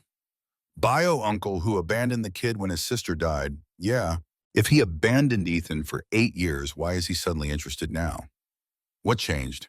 Gabriel turned back to the window, watching Ethan show Sophie how to check tire pressure, the boy's gentle patience with her exactly like everything else he'd shown since arriving. He's interested because Ethan represents access to Sophie, because having a biological connection to a kid we've taken in gives him leverage, gives him excuses to be around, gives him opportunities to execute whatever plan they're building. The realization settled heavy in his chest. Ethan wasn't just a kid they'd rescued from streets. He was a target, a vulnerability. The Scorpions would exploit a way into their family that needed to be protected as fiercely as Sophie herself. That evening, Gabriel sat Ethan down in his office, Sophie playing in the corner with her bunny, close enough to hear, but occupied enough not to interrupt. Kid, I need to ask you something. Your mom's name was Diane, right? And she had a brother. Ethan nodded, wariness creeping into his expression, like he suspected where this was going. Victor. Uncle Victor came to my dad's funeral, told Mom he'd help us. But after she left me at the gas station when I was 8, I never saw him again. Figured he didn't want to be found or didn't want to find me. Gabriel's voice stayed gentle but carried weight that made Ethan sit up straighter. Your uncle runs the Scorpions MC, the club we're in territorial conflict with, and we have reason to believe they're interested in you and in Sophie for reasons that have nothing to do with family reunions. Fear flooded Ethan's face, the kind that came from understanding you'd brought danger with you, that your past had followed you here, that people who'd shown you kindness were now targets because of your existence. Because of me, because I brought Sophie here, I made you all targets. No. Gabriel's voice cut through the spiral with absolute certainty. You saved her. They're interested because you disrupted their plan to kidnap her during that fire. This isn't your fault. This is them being criminals who see children as leverage. But you need to know there's danger, and we're going to keep both of you safe. Ethan's old instincts surfaced immediately, the ones that had kept him alive for 4 years. Maybe I should leave, go back to the streets. If I'm gone, they have no reason to. You're not going anywhere. Gabriel's hand landed on Ethan's shoulder with gentle firmness. You're family now. We protect family, which means you and Sophie both. The Scorpions want to use you to get to us. They're going to find out what happens when you threaten Iron Brotherhood. But guilt wouldn't leave Ethan's face, wouldn't release its grip on his thoughts. And Gabriel understood that this kid had spent 4 years believing he was poison to everyone who tried to help him, that bad things followed him, that safety was temporary, and loss was inevitable. 4 weeks after Ethan's arrival, Cole asked him to stay late in the garage after everyone else had left. They'd been working on a Harley rebuild together, a project that was teaching Ethan everything about engines from frame up, and Cole seemed nervous in ways that were completely unlike his usual steady presence. Kid, I need to tell you something, and you need to understand, it doesn't change how I feel about you or the work we're doing, but you deserve to know the truth. Ethan's stomach dropped, that familiar sensation of waiting for the other shoe to fall for the moment when good things revealed themselves to be temporary illusions. My real name isn't Cole Martinez. It's Cole Rodriguez. I'm ATF alcohol, tobacco, firearms, and explosives. I've been undercover in Iron Brotherhood for 18 months investigating suspected gun trafficking. The words didn't process immediately, brain refusing to accept what ears were hearing. Ethan stared at the man who'd become a mentor, who'd taught him mechanics with patience and kindness, who'd been steady presence in a life that had known too much instability. You're a cop, say, federal agent. There's a difference, but yes, I infiltrated to gather evidence on suspected illegal weapons trafficking. I've been building a case for over a year. Does Gabe know? Not yet, but he's about to because the Scorpion situation has escalated beyond my mission parameters. You and Sophie are in danger, and I can't sit on information that might save you while playing my role. My cover is about to get blown because keeping you safe matters more than the case. Betrayal hit Ethan like a physical force, making his chest tight and his hands shake. Everything you taught me, every conversation, every time you said you were proud of my progress, was that just part of your cover? Was any of it real? Cole's face showed genuine pain, the kind that couldn't be faked even by someone trained in deception. Listen to me. When I joined this club, it was an assignment. Infiltrate, gather evidence, build a prosecutable case extract. But you, Sophie, the way Iron Brotherhood actually operates, protecting vulnerable people, helping their community, that wasn't in the intel briefings. That was real. And my feelings about teaching you, about watching you learn, about being proud of what you're becoming, that's real too. I wouldn't be blowing my cover if it wasn't. He pulled out his badge, real federal identification that proved everything he was saying, then spoke into his phone with official tone that transformed him from mechanic into agent. This is Agent Rodriguez, badge number 8472. I need immediate extraction protocol and protection detail for 2 minors at Iron Brotherhood compound. Situation is critical. I'm compromising my operation. Ethan felt like the ground had shifted beneath his feet, like nothing was what he thought it was. Like trust was impossible when people could lie about their entire identity for 18 months. How am I supposed to believe anything you say now? Because I'm ending my career right now to tell you the truth. 18 months of work, my entire case, any chance of working undercover again, all of it is over because your safety and Sophie's safety matter more than the bust. Whatever else you don't believe about me, believe that. They walked to Gabriel's office together, other club members noticing the tension and following at a distance. Something significant was happening. You could feel it in the air like pressure before a storm. Cole entered first, Ethan behind him. Gabriel looked up from paperwork, saw their expressions, immediately understood this was serious enough to stop everything else. What's wrong? Cole's voice was steady despite the weight of what he was about to say. Gabe, my real name is Cole Rodriguez. I'm ATF. I've been undercover for 18 months investigating suspected gun trafficking. I'm telling you now because the Scorpion situation has escalated. Sophie and Ethan are in immediate danger, and protecting them supersedes my mission. The silence was absolute. Gabriel stood slowly, his face unreadable, but body language radiating fury and betrayal that filled the room like poison gas. Other bikers who'd followed heard enough weapons appearing in hands surrounding Cole in formation that suggested violence was imminent. You're a Fed.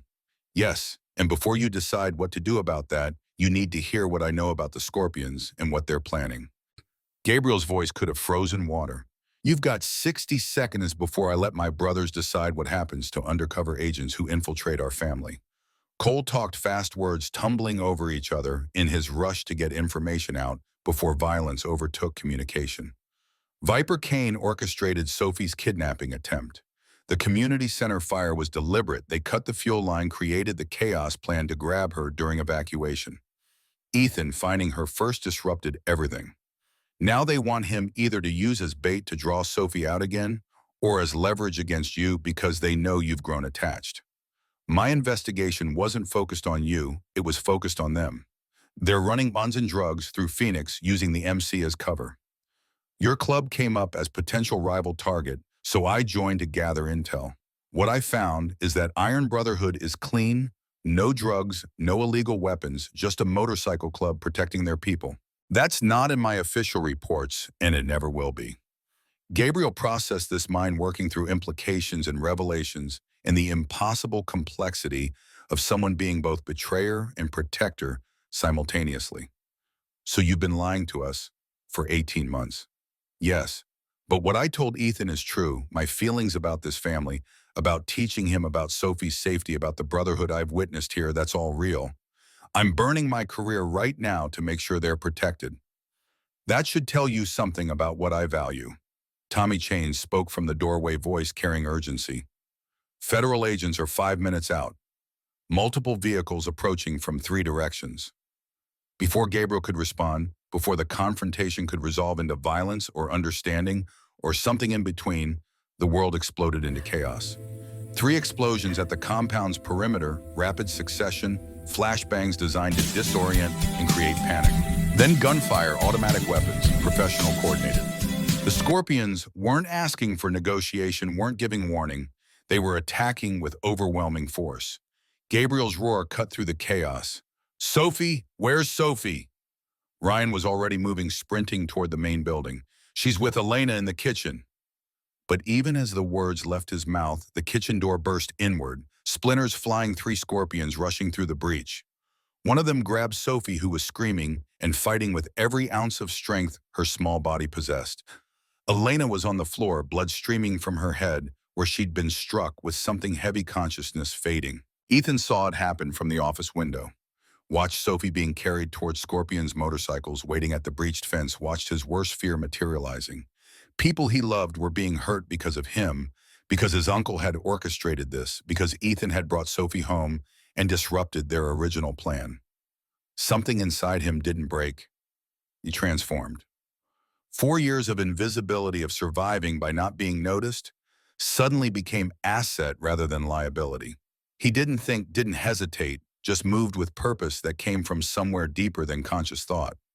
He ran toward the kitchen, small body moving low and fast, using his size as advantage rather than weakness. The Scorpions were focused on Iron Brotherhood bikers, fighting back on holding position until their exit route cleared on managing Sophie, who wouldn't stop struggling. They didn't see the homeless kid who'd spent 4 years perfecting the art of not being seen. Ethan slid under a parked truck, emerged on the other side near the Scorpion carrying Sophie. She was still fighting, still screaming for her daddy, and the man struggled to hold her while protecting his retreat. Ethan grabbed a tire iron from the truck bed, swung it with every ounce of strength his 12-year-old body possessed, connected with the Scorpion's knee. The man's scream dropped. Sophie collapsed. Ethan grabbed her hand. "Run!" They ran to the small bodies, using parked bikes and vehicles as cover, while bullets flew overhead. Iron Brotherhood was fighting back, now Cole with them despite his blown cover, because Sophie's safety transcended investigations and careers and anything except keeping her alive. Ethan pulled Sophie behind the storage shed, covered her body with his own, waited for the gunfire to stop. 7 minutes. 7 minutes that felt like 7 hours. Iron Brotherhood pushed the Scorpions back with overwhelming force. Men who'd been soldiers and fighters and survivors, protecting their home and their family with ferocity that made the rival club retreat, carrying their wounded. When silence finally came, Gabriel found them behind the shed. Sophie clutched in Ethan's arms, both shaking but unhurt, traumatized but alive. Gabriel dropped to his knees, pulled them both into an embrace so tight it hurt, his voice breaking when he spoke. "You saved her again. You saved her again, kid." But Ethan was crying, guilt, overwhelming relief. "This is my fault. They came because of me. Elena's hurt because of me. Everyone's in danger because—" "No." Gabriel's voice cut through the spiral with absolute authority. "The Scorpions came because they're evil. Elena's hurt because they're violent. This is not your fault. You saved Sophie twice now. You're a hero, kid, a goddamn hero." Federal agents swarmed the compound within minutes, Cole's call having brought them sooner than expected. ATF, FBI, Phoenix PD. They secured the scene, arrested wounded Scorpions left behind, began processing evidence that would build cases spanning multiple agencies. Cole's cover was completely destroyed, but his information about Scorpion's operations gave authorities everything they needed for massive takedown. But the immediate problem remained stark and undeniable. Sophie wasn't safe at the compound. Neither was Ethan. The Scorpions knew where they lived would come again, with different tactics, wouldn't stop until they either succeeded or were completely dismantled. An hour after the attack, a black sedan pulled into the compound carrying Margaret Chen, CPS supervisor. At 48, her face showing the rigid certainty of someone who believed rules existed for good reasons, and deviation led to chaos. She carried court orders, an official authority voice sharp with bureaucratic power. "Mr. Reeves, I've been authorized to conduct emergency assessment of this environment. An armed assault just occurred here. Children were endangered. I'm removing both Sophie and Ethan, pending full investigation into whether this compound constitutes safe placement." Gabriel's face went white with rage and terror, hands automatically reaching for Sophie, who pressed against his leg. "You're not taking my daughter." I have court order, Mr. Reeves. Sophie will be placed in emergency foster care while we assess whether motorcycle club that just experienced armed assault is appropriate home for a 6-year-old girl. As for Ethan, he has no legal guardianship established at all. He'll be placed in licensed foster home equipped to... Ethan stepped forward, small and scared, but voice steady with desperation. No, please don't separate us. Sophie needs me. I know her routines. I read to her. She trusts me. And I need this family. Please. Margaret's expression softened slightly. She wasn't a monster, just a bureaucrat following protocols designed to protect children, even when those protocols cause different kinds of harm. I understand this is difficult, but my job is ensuring children's safety. This compound was just attacked with automatic weapons. People were injured. Until we can guarantee safety. Father Michael Torres arrived summoned by someone's call, his clerical collar and community reputation giving him authority that transcended official hierarchies. Mrs. Chen, I've known Gabriel Reeves and Iron Brotherhood for 10 years. They run youth programs, organize charity drives, protect domestic violence survivors. What happened today was criminal attack on victims, not evidence of their unsuitability as guardians. Father, I respect your perspective, but I'm willing to vouch for them in court. Provide sanctuary at my church if neutral ground is needed. But separating Sophie from her father and Ethan, from the only family who's shown him kindness in 4 years, that's cruelty, disguised as protection. The standoff continued for hours. Federal agents weighing in, attorneys being called, Gabriel's sister, Elena, being treated for concussion, while advocating from her hospital bed that the boys needed stability rather than more disruption. Eventually, compromise emerged from exhaustion and competing bureaucratic interests. Sophie and Ethan would stay at St. Michael's Church Rectory, neutral ground, supervised by Father Torres, while courts determined long-term custody. Federal agents would provide 24/7 security. CPS would conduct home studies of both Iron Brotherhood compound and church facilities. Court hearings scheduled for 3 weeks. As Ethan packed the few belongings he'd accumulated in 4 weeks, as Sophie cried about leaving her daddy, as Gabriel held both of them and promised this was temporary, the weight of everything that had happened settled on Ethan's shoulders like physical burden. He'd been homeless and invisible 4 weeks ago. Now he was protected and targeted simultaneously, part of a family that was fighting to keep him caught between federal investigations and CPS assessments and criminal organizations that saw him as a weapon to be used.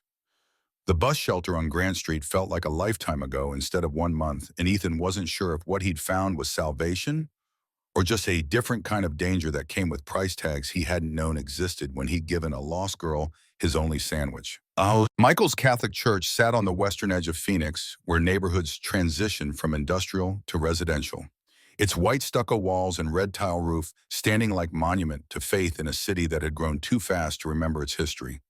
The rectory behind the church was simple 4 rooms and a kitchen, clean but Spartan, the kind of place designed for priests who'd taken vows of modest living, rather than children who needed comfort after trauma. Father Michael Torres set them up in adjoining rooms, Sophie in one, with a window facing the courtyard, Ethan in the next, with a door between them that stayed open at night when Sophie's nightmares came. Federal agents rotated shifts outside, professional but invasive their presence, a constant reminder that safety required surveillance, that protection meant sacrificing privacy. The first night, Sophie woke screaming at 2:17, disoriented by unfamiliar sounds and the absence of her father's presence down the hall. Ethan was there before the federal agents could respond, sitting on the edge of her bed, holding her hand, while tremors racked her small body. I'm here. You're safe. Your dad will visit tomorrow. I won't let anything happen to you. His voice was steady despite his own fear, despite the guilt that still gnawed at him about bringing danger to everyone who'd shown him kindness. Sophie's fingers gripped his with strength that belied her size, holding on like he was the only anchor in a world that kept shifting beneath her feet. What if they come again? What if they take me when you're sleeping? There are 3 federal agents outside. Your dad has people watching from a distance, even though he's not supposed to. And I'm right here, and I'm not going anywhere. You'd have to go through all of us to get taken, and that's not going to happen. Father Torres appeared in the doorway, his lined face showing concern, mixed with understanding, born from decades of ministering to people in crisis. Can't sleep either. I've got hot chocolate in the kitchen if you're interested. They sat at the small table while the priest heated milk and mixed cocoa, his movements unhurried despite the late hour. He set mugs in front of them, steam rising in patterns that caught the overhead light. Your father called 3 times already tonight, Sophie. He's worried, wants to make sure you're okay. I told him you were settling in, but he won't really believe it until he sees you tomorrow. Sophie's face crumpled, slightly tears threatening but not falling. Why can't I just go home? We have security there now. Federal people everywhere. Why do I have to stay here?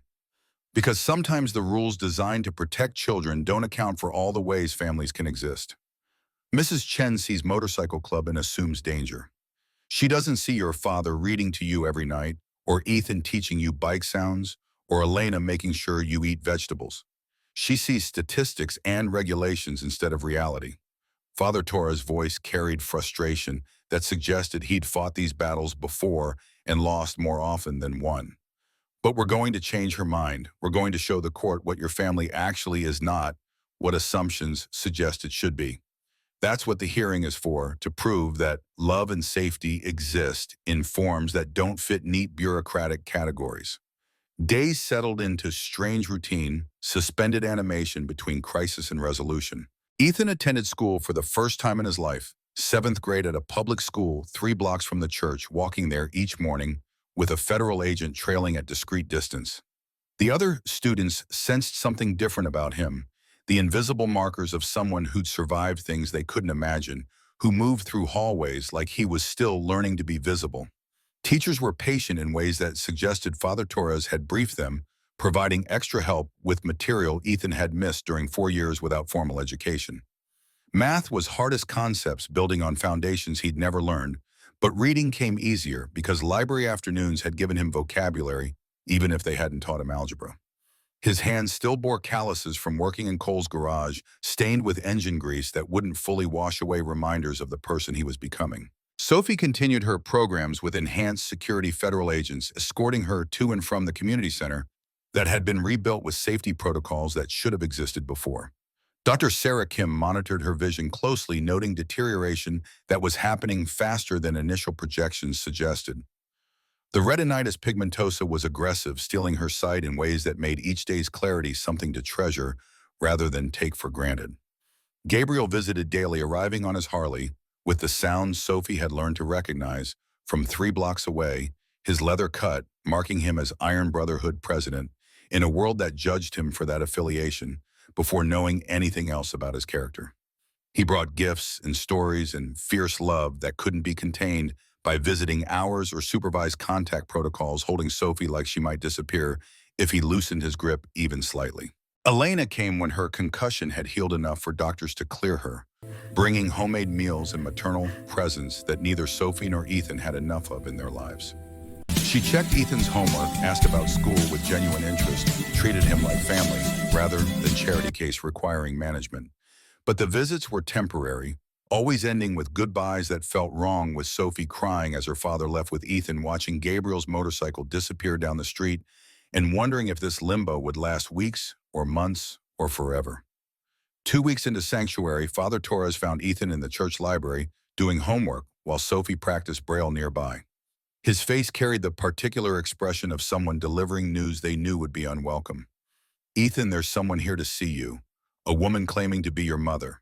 The words hit like physical blow, driving air from his lungs and making the room tilt sickeningly. Ethan's hand tightened on his pencil hard enough that it might snap. My mother left me at a gas station 4 years ago. She chose drugs over me. Why would she be here now? She says she's been in rehab, says she's clean now, 6 months sober, says she wants you back. Diane Walker sat in Father Torres's office, looking like someone who'd aged decades in 4 years, her 35 years worn hard by addiction and recovery's fragile promises. She was thin in ways that suggested deprivation rather than health, skin showing damage from years of substance abuse, eyes that carried too much history for someone who should have been young still. But she'd cleaned up, no visible track marks, clothes that were neat if worn, hairbrushed, makeup applied with care that suggested she was trying to present herself as functioning adult. When Ethan entered, she started crying immediately. Tears that looked genuine, but he couldn't trust because addiction had taught him that his mother's emotions were unreliable narrators. Baby, my baby boy. I've been looking everywhere for you. I'm so sorry. I'm so sorry for everything I did, for leaving you, for choosing drugs over my own son. I was sick, but I'm better now. I want to make up for lost time. Ethan felt absolutely nothing, which was somehow worse than feeling anger or hurt or betrayal. This woman had abandoned him when he was 8 years old, had left him to survive on streets that should have killed him, had never looked back or tried to find him until now. Why are you here?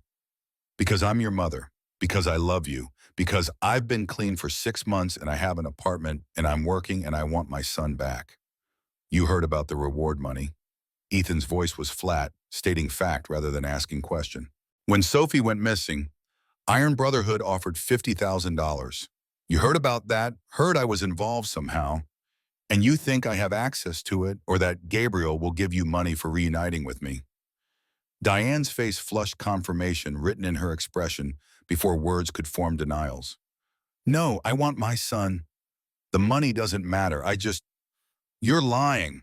Father Torah's voice cut through her protest with the authority of someone who'd heard thousands of confessions and knew when truth was being twisted. Mrs. Walker, if you're serious about reunification with your son, there are proper legal channels. You'll need to petition the court, prove your sobriety is stable, demonstrate you can provide appropriate care. That process takes months. I don't have months. I need him now. He's my son. I shouldn't need court permission to. You abandoned him 4 years ago. You have no custody rights. Whatever you think you're entitled to disappeared when you left him at that gas station and drove away. Diane's desperation showed through cracks in her composure, truth spilling out in fragments she couldn't control. I heard about the reward on the news. $50,000 for information leading to the Reeves kids' return. I thought if I could reconnect with Ethan, maybe the bikers would be grateful. Maybe they'd help me get back on my feet. I'm barely making rent. I'm one paycheck away from being homeless myself, and my son is living with rich bikers who can afford to. They're not rich. Ethan's voice carried certainty born from living with them, from seeing how the club operated. They work hard for everything they have. They run legitimate businesses and help people, and they took me in when I had nothing because that's who they are. And you're not here because you love me. You're here because you think I'm a meal ticket. Margaret Chen had been standing in the doorway documenting this entire exchange, taking notes that would become part of the court record. Her face showed disgust that even bureaucratic professionalism couldn't fully mask. Mrs. Walker, I suggest you leave. If you want to pursue reunification, contact family court and begin the proper process. But understand that this conversation will be part of the assessment and it doesn't reflect well on your fitness as a parent. Diane tried manipulation one final time, voice breaking with tears that might have been real, even if the motivation behind them wasn't. But I love you, Ethan. I know I made mistakes, terrible mistakes, but I'm still your mother. Don't you want to give me another chance? Ethan looked at this woman who'd given birth to him, but had stopped being his mother years ago, and spoke with clarity that came from understanding the difference between biology and family. You're not my mother anymore. A mother doesn't abandon her 8-year-old child at a gas station. A mother doesn't choose drugs over her son for 4 years. You gave up the right to call yourself my mother when you left me. The people who love me are at Iron Brotherhood. Gabriel, Elena Cole, Ryan, Tommy, they were my family now. They showed up when I needed them. You didn't. Diane left crying, but Ethan suspected the tears were more about losing potential financial support than losing him. That night, he told Sophie about the visit, needing to process it with someone who would understand the particular betrayal of parents who were supposed to protect, but didn't. That's not fair. She left you, and now she wants you back. If my mommy was alive, she would never leave me. Your mom is mean.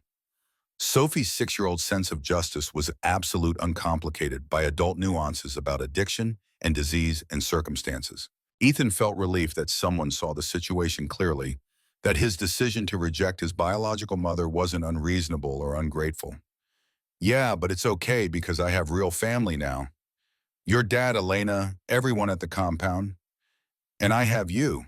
You're like the little sister I never had. Sophie's face broke into a smile that made something in Ethan's chest feel warm. And you're like the big brother I always wanted. Forever, right? Forever.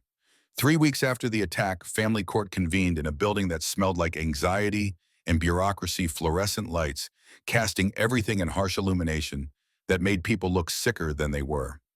Judge Patricia Hartwell presided, her stern face suggesting decades of hearing cases where children's welfare hung in balance, where decisions she made would ripple through lives for years or decades. The courtroom packed beyond normal capacity.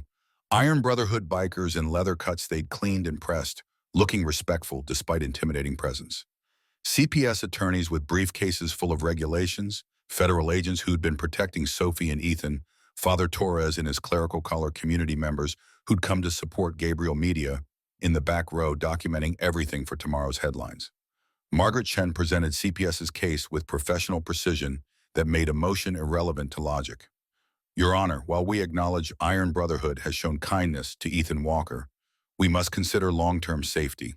This motorcycle club's compound experienced armed assault 3 weeks ago. Automatic weapons, multiple injuries, children endangered. Can we reasonably conclude that environment is appropriate for a 12-year-old with no legal guardian? Gabriel's attorney is a sharp woman named Rebecca Martinez, who'd built her career defending unconventional families, countered immediately. The attack was perpetrated by a criminal organization targeting Iron Brotherhood, specifically because they protect vulnerable people. My clients were victims, not instigators. Punishing them for being attacked is like blaming domestic violence survivors for their abusers' actions. Nevertheless, the lifestyle associated with motorcycle clubs, speculation based on stereotypes rather than evidence. Your Honor, Iron Brotherhood has no criminal record as an organization. They run charity programs, serving at-risk youth, organize community fundraisers, provide security for domestic violence shelters. Their actual operations contradict Mrs. Chen's assumptions. Judge Hartwell's voice cut through the back and forth. I'll hear testimony. Let's start with the child himself. Ethan took the witness stand feeling small in the wooden chair, his 12 years obvious in ways that made him look younger than he was. Under oath, he told his story with voice that stayed steadier than his hands, explaining 4 years of homelessness, the night he found Sophie, his decision to bring her home, despite terror the family that had formed around him in weeks. Margaret Chang cross-examined with gentleness that didn't mask her skepticism. Ethan, you have only known these people for 6 weeks. Isn't it possible your confusing gratitude for family, that desperation for stability, is making you see something that might not be sustainable long-term? No, ma'am. I know the difference between adults being nice temporarily and actual family. Social workers were nice when they placed me in foster care. That wasn't family, that was people doing their jobs. Iron Brotherhood fights bureaucracy to get me into school. Elena makes sure I eat vegetables even though I'd rather not.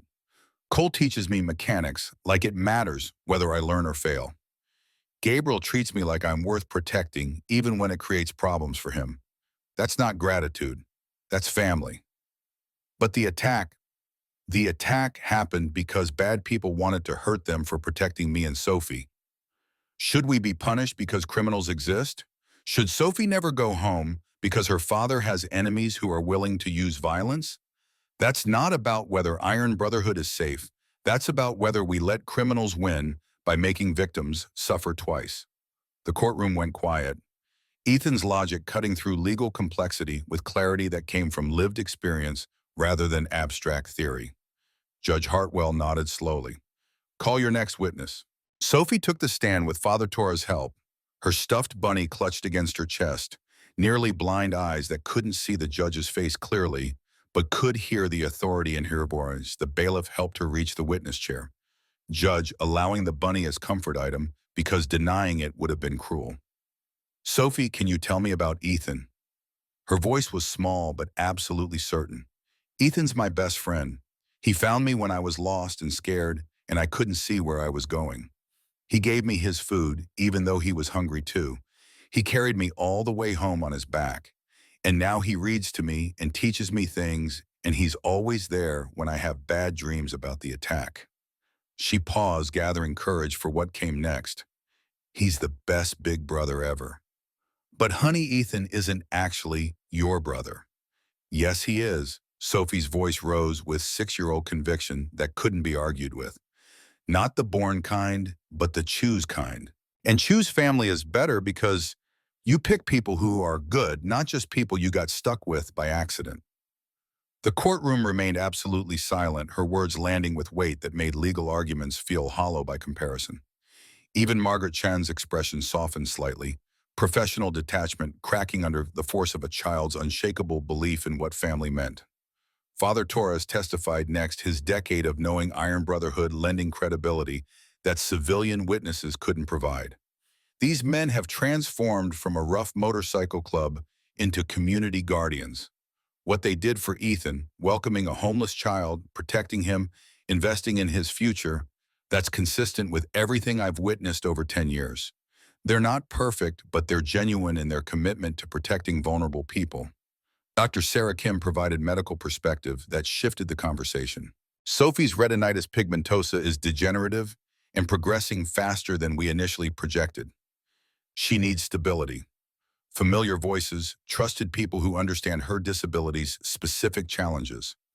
Ethan provides that in ways that clinical care cannot. Their bond is therapeutic for both children. Separating them would cause psychological harm that would compound Sophie's existing trauma.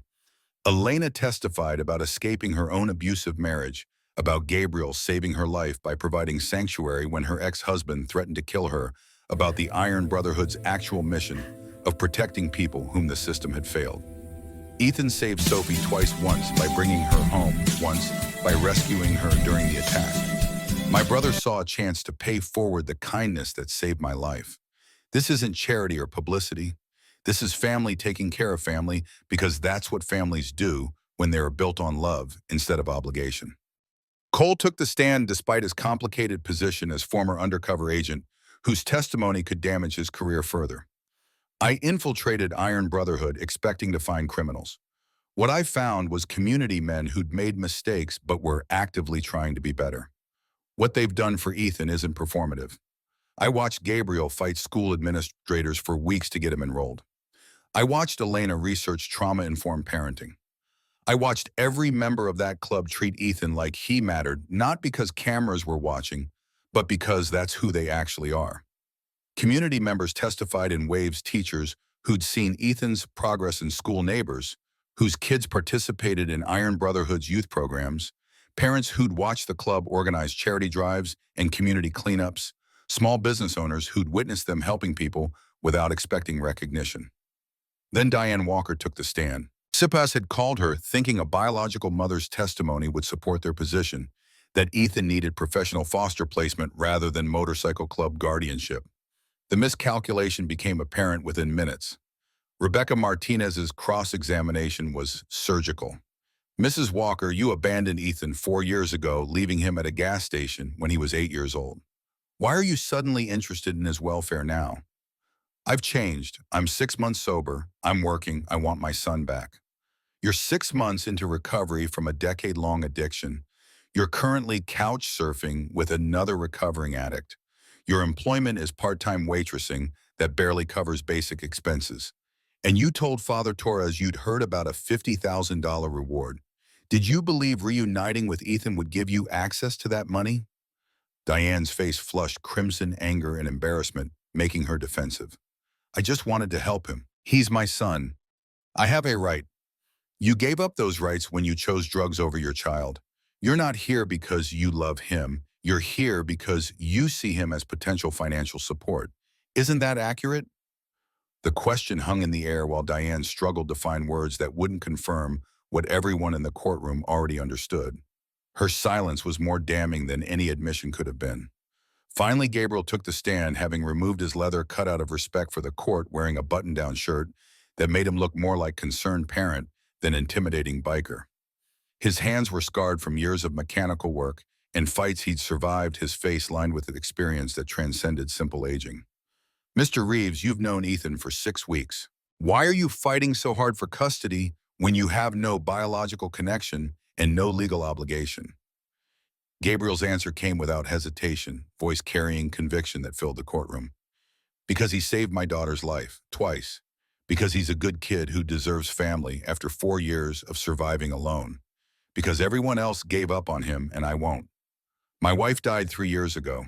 Sophie lost her mother. I know what it's like to have family ripped away. I won't let that happen to Ethan, if I can prevent it. But the attack will never happen again. We've increased security coordinated with federal law enforcement. The Scorpions are being prosecuted. I would die before letting anyone hurt Sophie or Ethan. That's not metaphor or exaggeration. That's a promise I'm making to this court and to them. His eyes met Ethan's across the courtroom, and something passed between them that transcended words. Recognition of the bond that had formed, acknowledgement of the family they'd chosen. Promise that wouldn't be broken, regardless of what the court decided. Judge Hartwell called recess, disappearing into chambers for 3 hours, while everyone waited in agony. Ethan sat between Gabriel and Sophie, holding both their hands, trying not to hope too hard because hope hurt worse than hunger when it got crushed.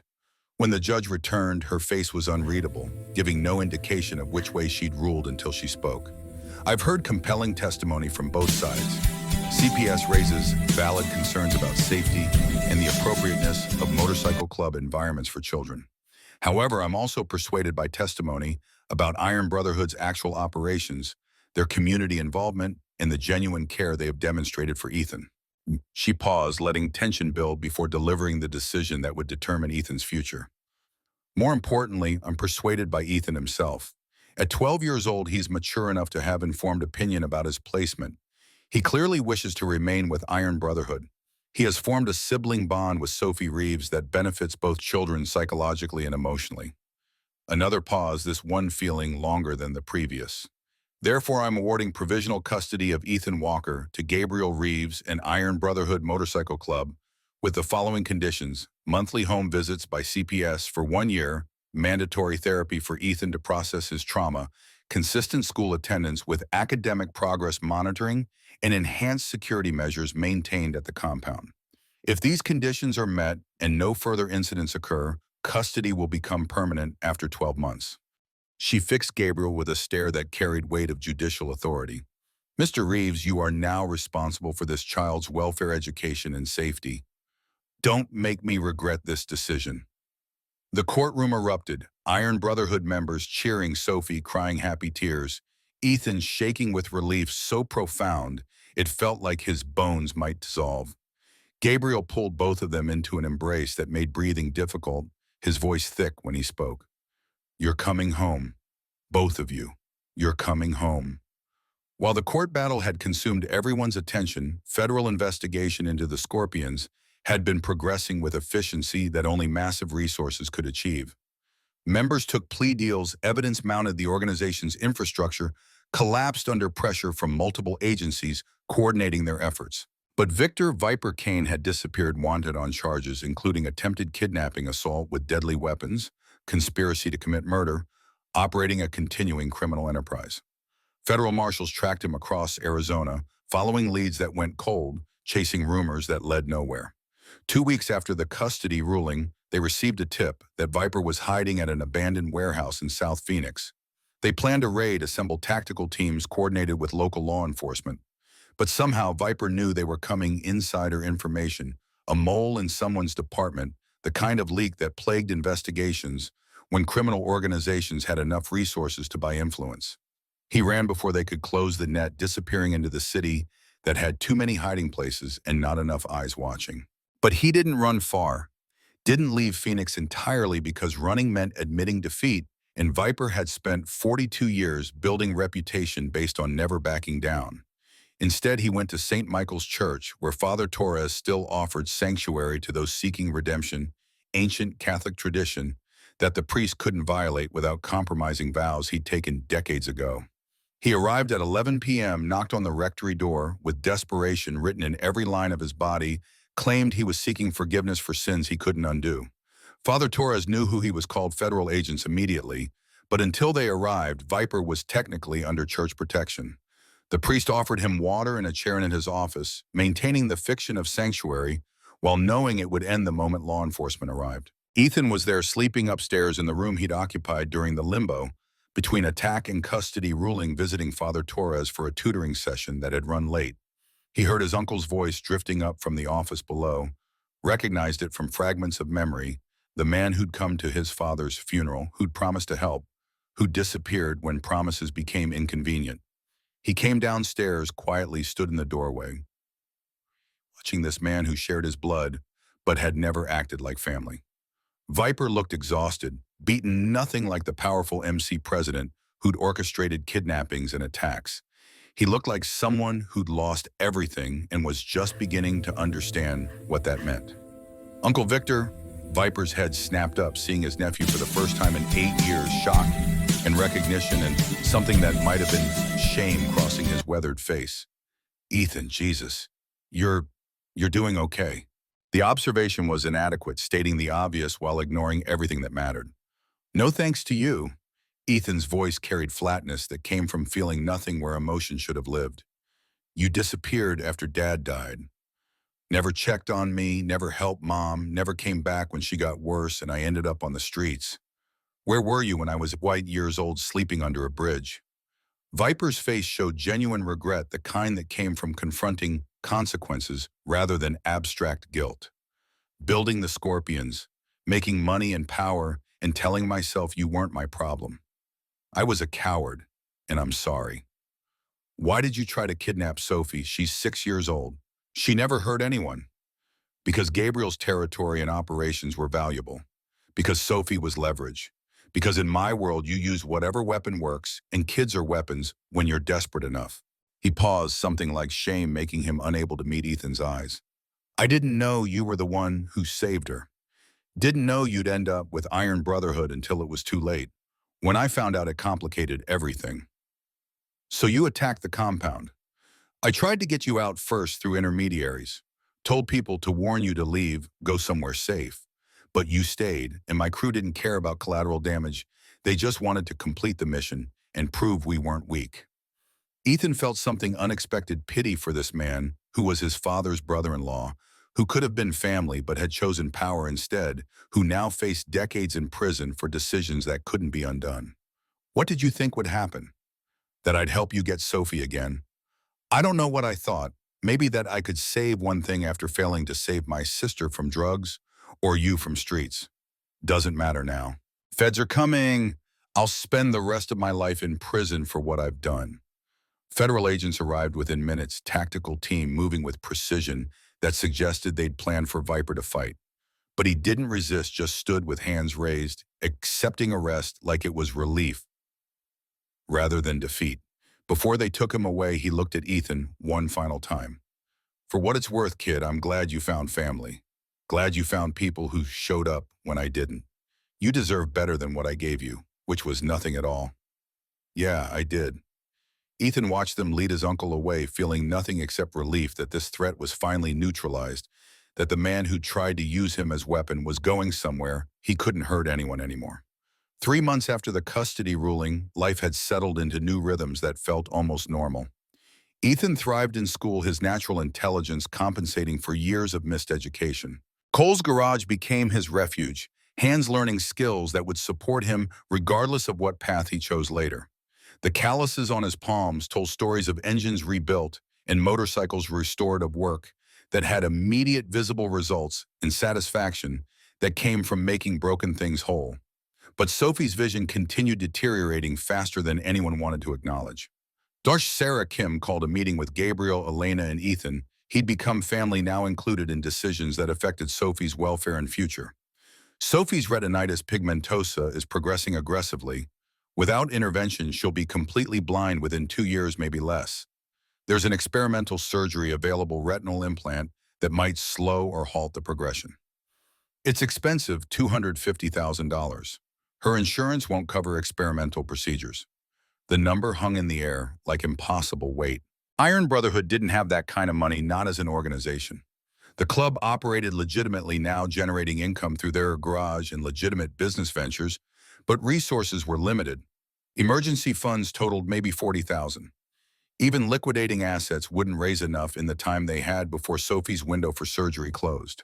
The club gathered to discuss options, every member contributing ideas that ranged from practical to desperate. Fundraising would take years. Bank loans required collateral they didn't have. Some members suggested less legal methods, robberies, running guns, temporarily operations that could generate cash quickly, but Gabriel shut that down with authority that made argument impossible. We're not risking custody of both kids for money, no matter how desperately we need it. We stay legal, we find another way, or we accept that some things can't be fixed with determination alone. Then Cole had an idea, his ATF background, providing perspective that civilian thinking couldn't access. My case against the Scorpions resulted in massive asset seizure motorcycles, cash property worth millions. The Bureau is supposed to use it for law enforcement funding, but there's precedent for victim restitution. Sophie was targeted by the Scorpions. She's a documented victim of their criminal enterprise. We could petition federal court for compensation from seized assets. It was a long shot, required attorneys arguing complicated legal positions, depended on judges interpreting statutes in ways that prioritize victims over bureaucratic convenience. But it was a chance, maybe the only one they had. Father Torres mobilized community support newspapers, ran stories about Sophie's situation. Public pressure mounted through social media campaigns and petitions that collected thousands of signatures.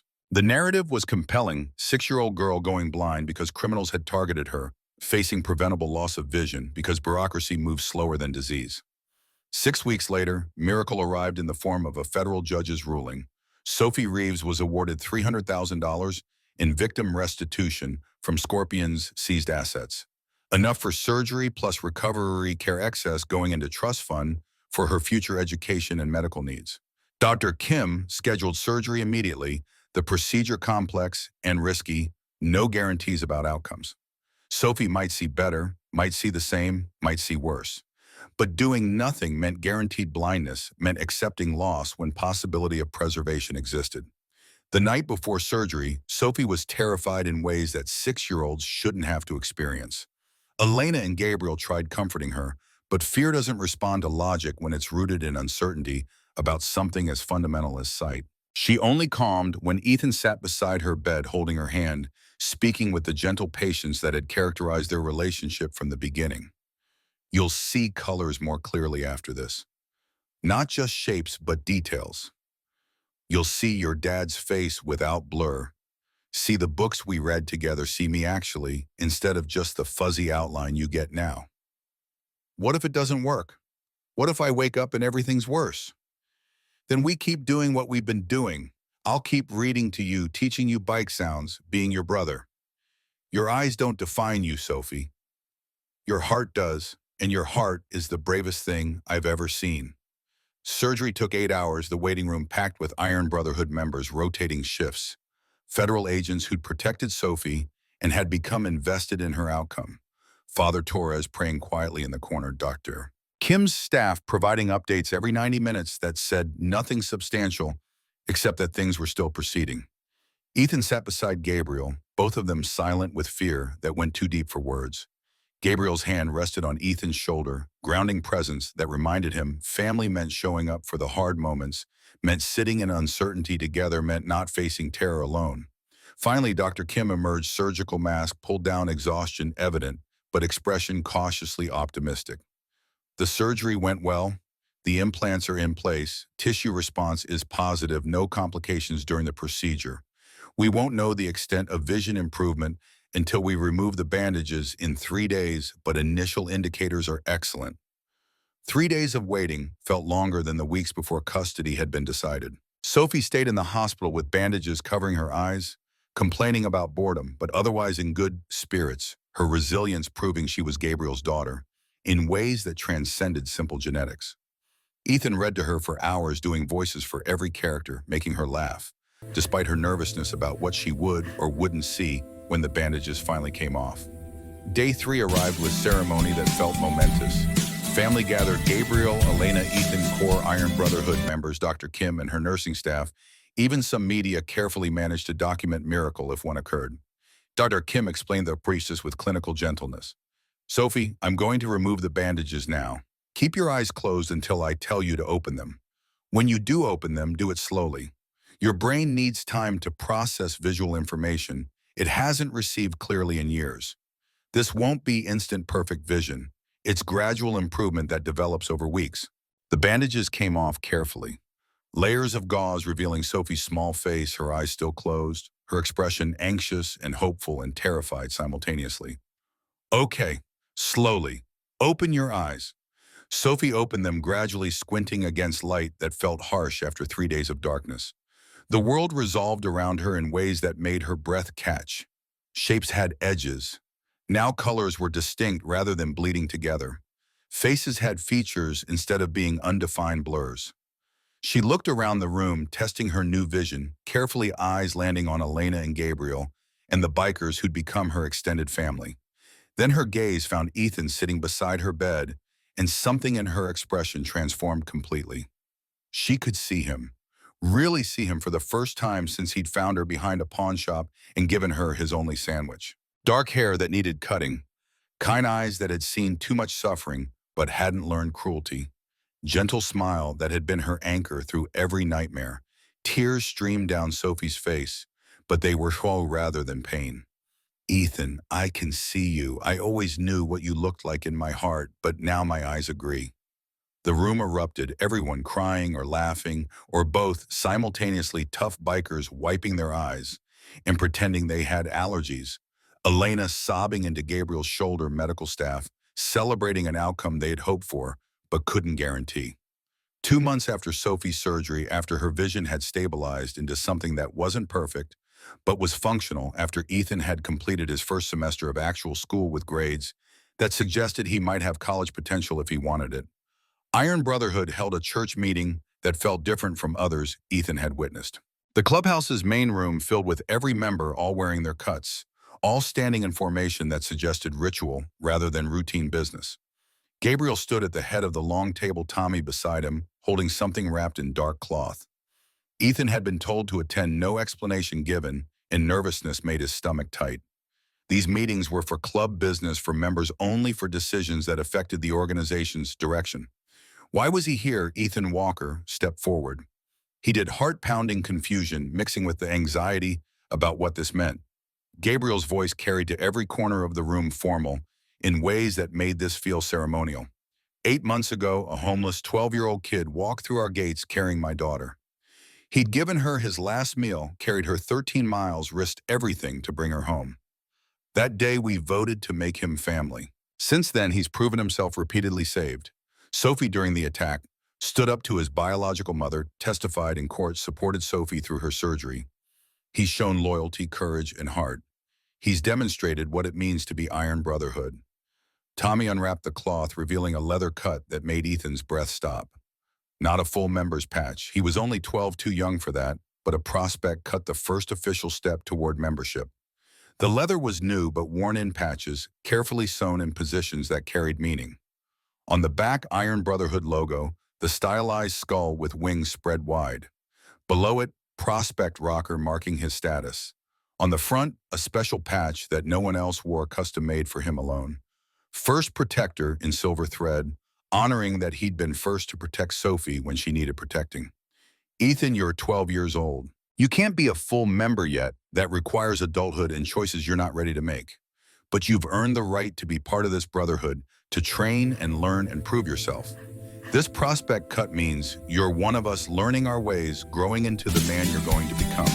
When you turn 18, if you still want it, if you've earned it, you'll get your full patch. Gabriel helped Ethan into the cut, the leather settling on his shoulders with weight that felt grounding rather than heavy, significant rather than burdensome. Around the room, bikers applauded, some hooting approval, all of them acknowledging that something important had just happened. But Gabriel wasn't finished, his hand still resting on Ethan's shoulder. This club has existed for 23 years. We've done a lot in that time, some good, some we're not proud of, all of it, teaching us who we want to be. But the thing I'm most proud of, the thing that matters more than anything else, is this. We saved you, Ethan, and you saved us right back. You reminded us what we're supposed to be: protectors, family men who show up when it matters. You made us better people, and for that, we're grateful. Ethan couldn't speak, overwhelmed by acceptance he'd spent 8 months believing he didn't deserve, by belonging that felt permanent rather than conditional, by family that had chosen him when biology and circumstances hadn't. Sophie pushed through the crowd, her improved vision allowing her to navigate independently, now throwing her arms around Ethan's waist. You look so cool, you're official now. You're really my brother forever. The bikers surrounded them, forming a circle of protection and brotherhood, and Ethan understood with absolute certainty this was home, not temporary shelter, but permanent belonging, not gratitude, masquerading as family, but actual connection that would last. 5 years passed in the way they do when life becomes worth living rather than just surviving. Ethan, at 17, stood in Iron Brotherhood's expanded garage, now a head mechanic, despite his age, his natural talent, and Cole's comprehensive training making him expert that other mechanics consulted. The skinny homeless boy had grown into someone taller, stronger, healthier, carrying himself with confidence earned through belonging rather than bravado. He still had gentle eyes, still fed stray dogs, still refused to let the world make him cruel, despite having every reason to develop hard edges. But he moved differently and now walked with certainty that came from knowing he mattered, from having people who'd show up when he needed them. Sophie, at 11, thrived in ways that seemed impossible 8 years ago when she'd been lost behind a pawn shop. Her vision had stabilized after surgery, not perfect, but functional enough for independence. She excelled academically, helped teach younger children with visual impairments, volunteered at community programs, with patience that came from understanding struggle personally.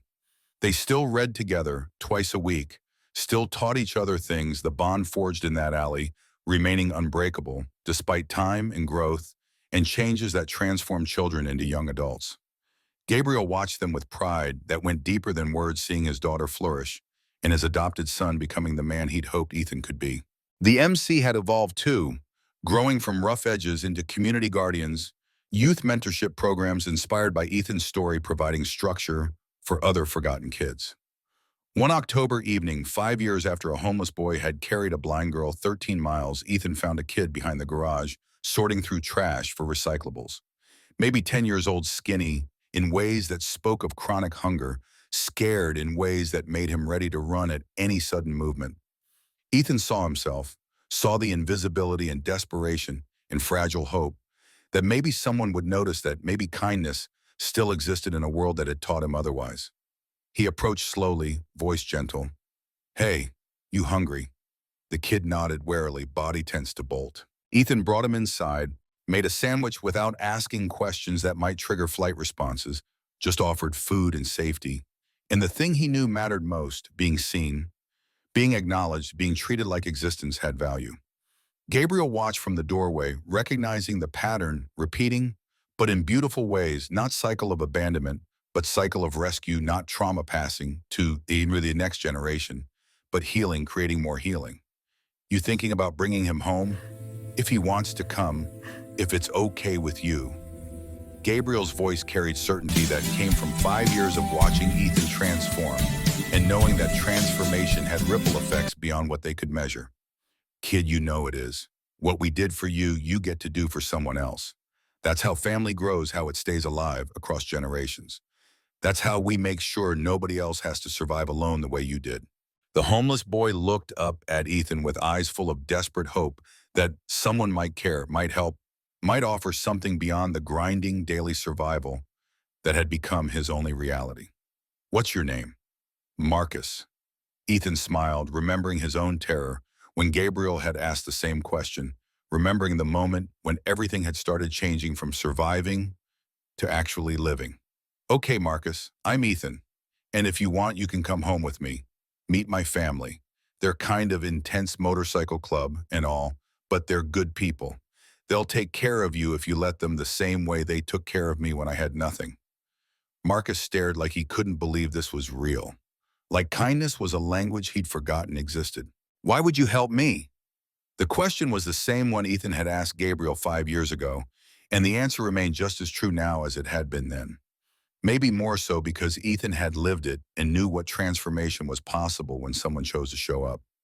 Because someone helped me when I had nothing, and now I get to pass that forward. That's what family does. We take care of each other. We show up when it matters. We refuse to let anyone face the world alone. They brought Marcus to the compound where Sophie saw them arriving, ran to meet them, her vision good enough now to recognize Ethan from distance. She understood immediately what was happening, smiled at Marcus with warmth that made him relax slightly. "Hi, I'm Sophie. Ethan's my brother. He found me when I was lost and carried me home. Want to meet my bunny? His name is Lucky because I got really lucky that Ethan found me." The cycle continued, homeless kid finding family, family expanding to include him, eventually helping another homeless kid, ripples spreading from one act of kindness in a dark alley that had happened 5 years ago. Gabriel stood in his office watching through the window as Ethan taught Marcus basic engine maintenance, Cole supervising with the same patience he'd shown Ethan mentorship, continuing to the next generation. Sophie sat nearby doing homework, occasionally looking up to make sure everyone was still there, her world complete in ways that seemed impossible 8 years ago. Gabriel spoke quietly to Elena, who'd appeared beside him. "You know what the best thing I ever did was? What? Not stopping you from getting lost that day, Sophie.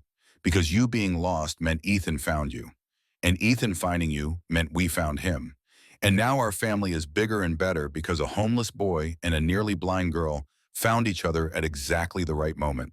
Elena smiled, understanding the particular magic of how broken things could come together and make something whole. Maybe nobody was lost at all. Maybe everyone was exactly where they needed to be to find each other. The compound hummed with activity. Bikers, working, kids learning, Marcus discovering that safety existed, Sophie reading, Ethan teaching, Gabriel protecting Elena, nurturing Cole, mentoring, all of it evidence that family took infinite forms when people chose to build it. Ethan's prospect cut hung in the garage, the first protector patch. Visible reminder that sometimes the people society feared most understood family better than anyone else.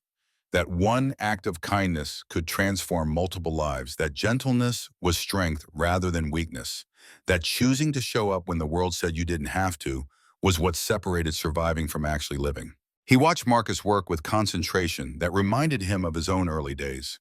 Saw the transformation beginning as the kid realized maybe food would be available tomorrow. Maybe this place was safe. Maybe people existed who would help without expecting anything, except that he'd keep trying.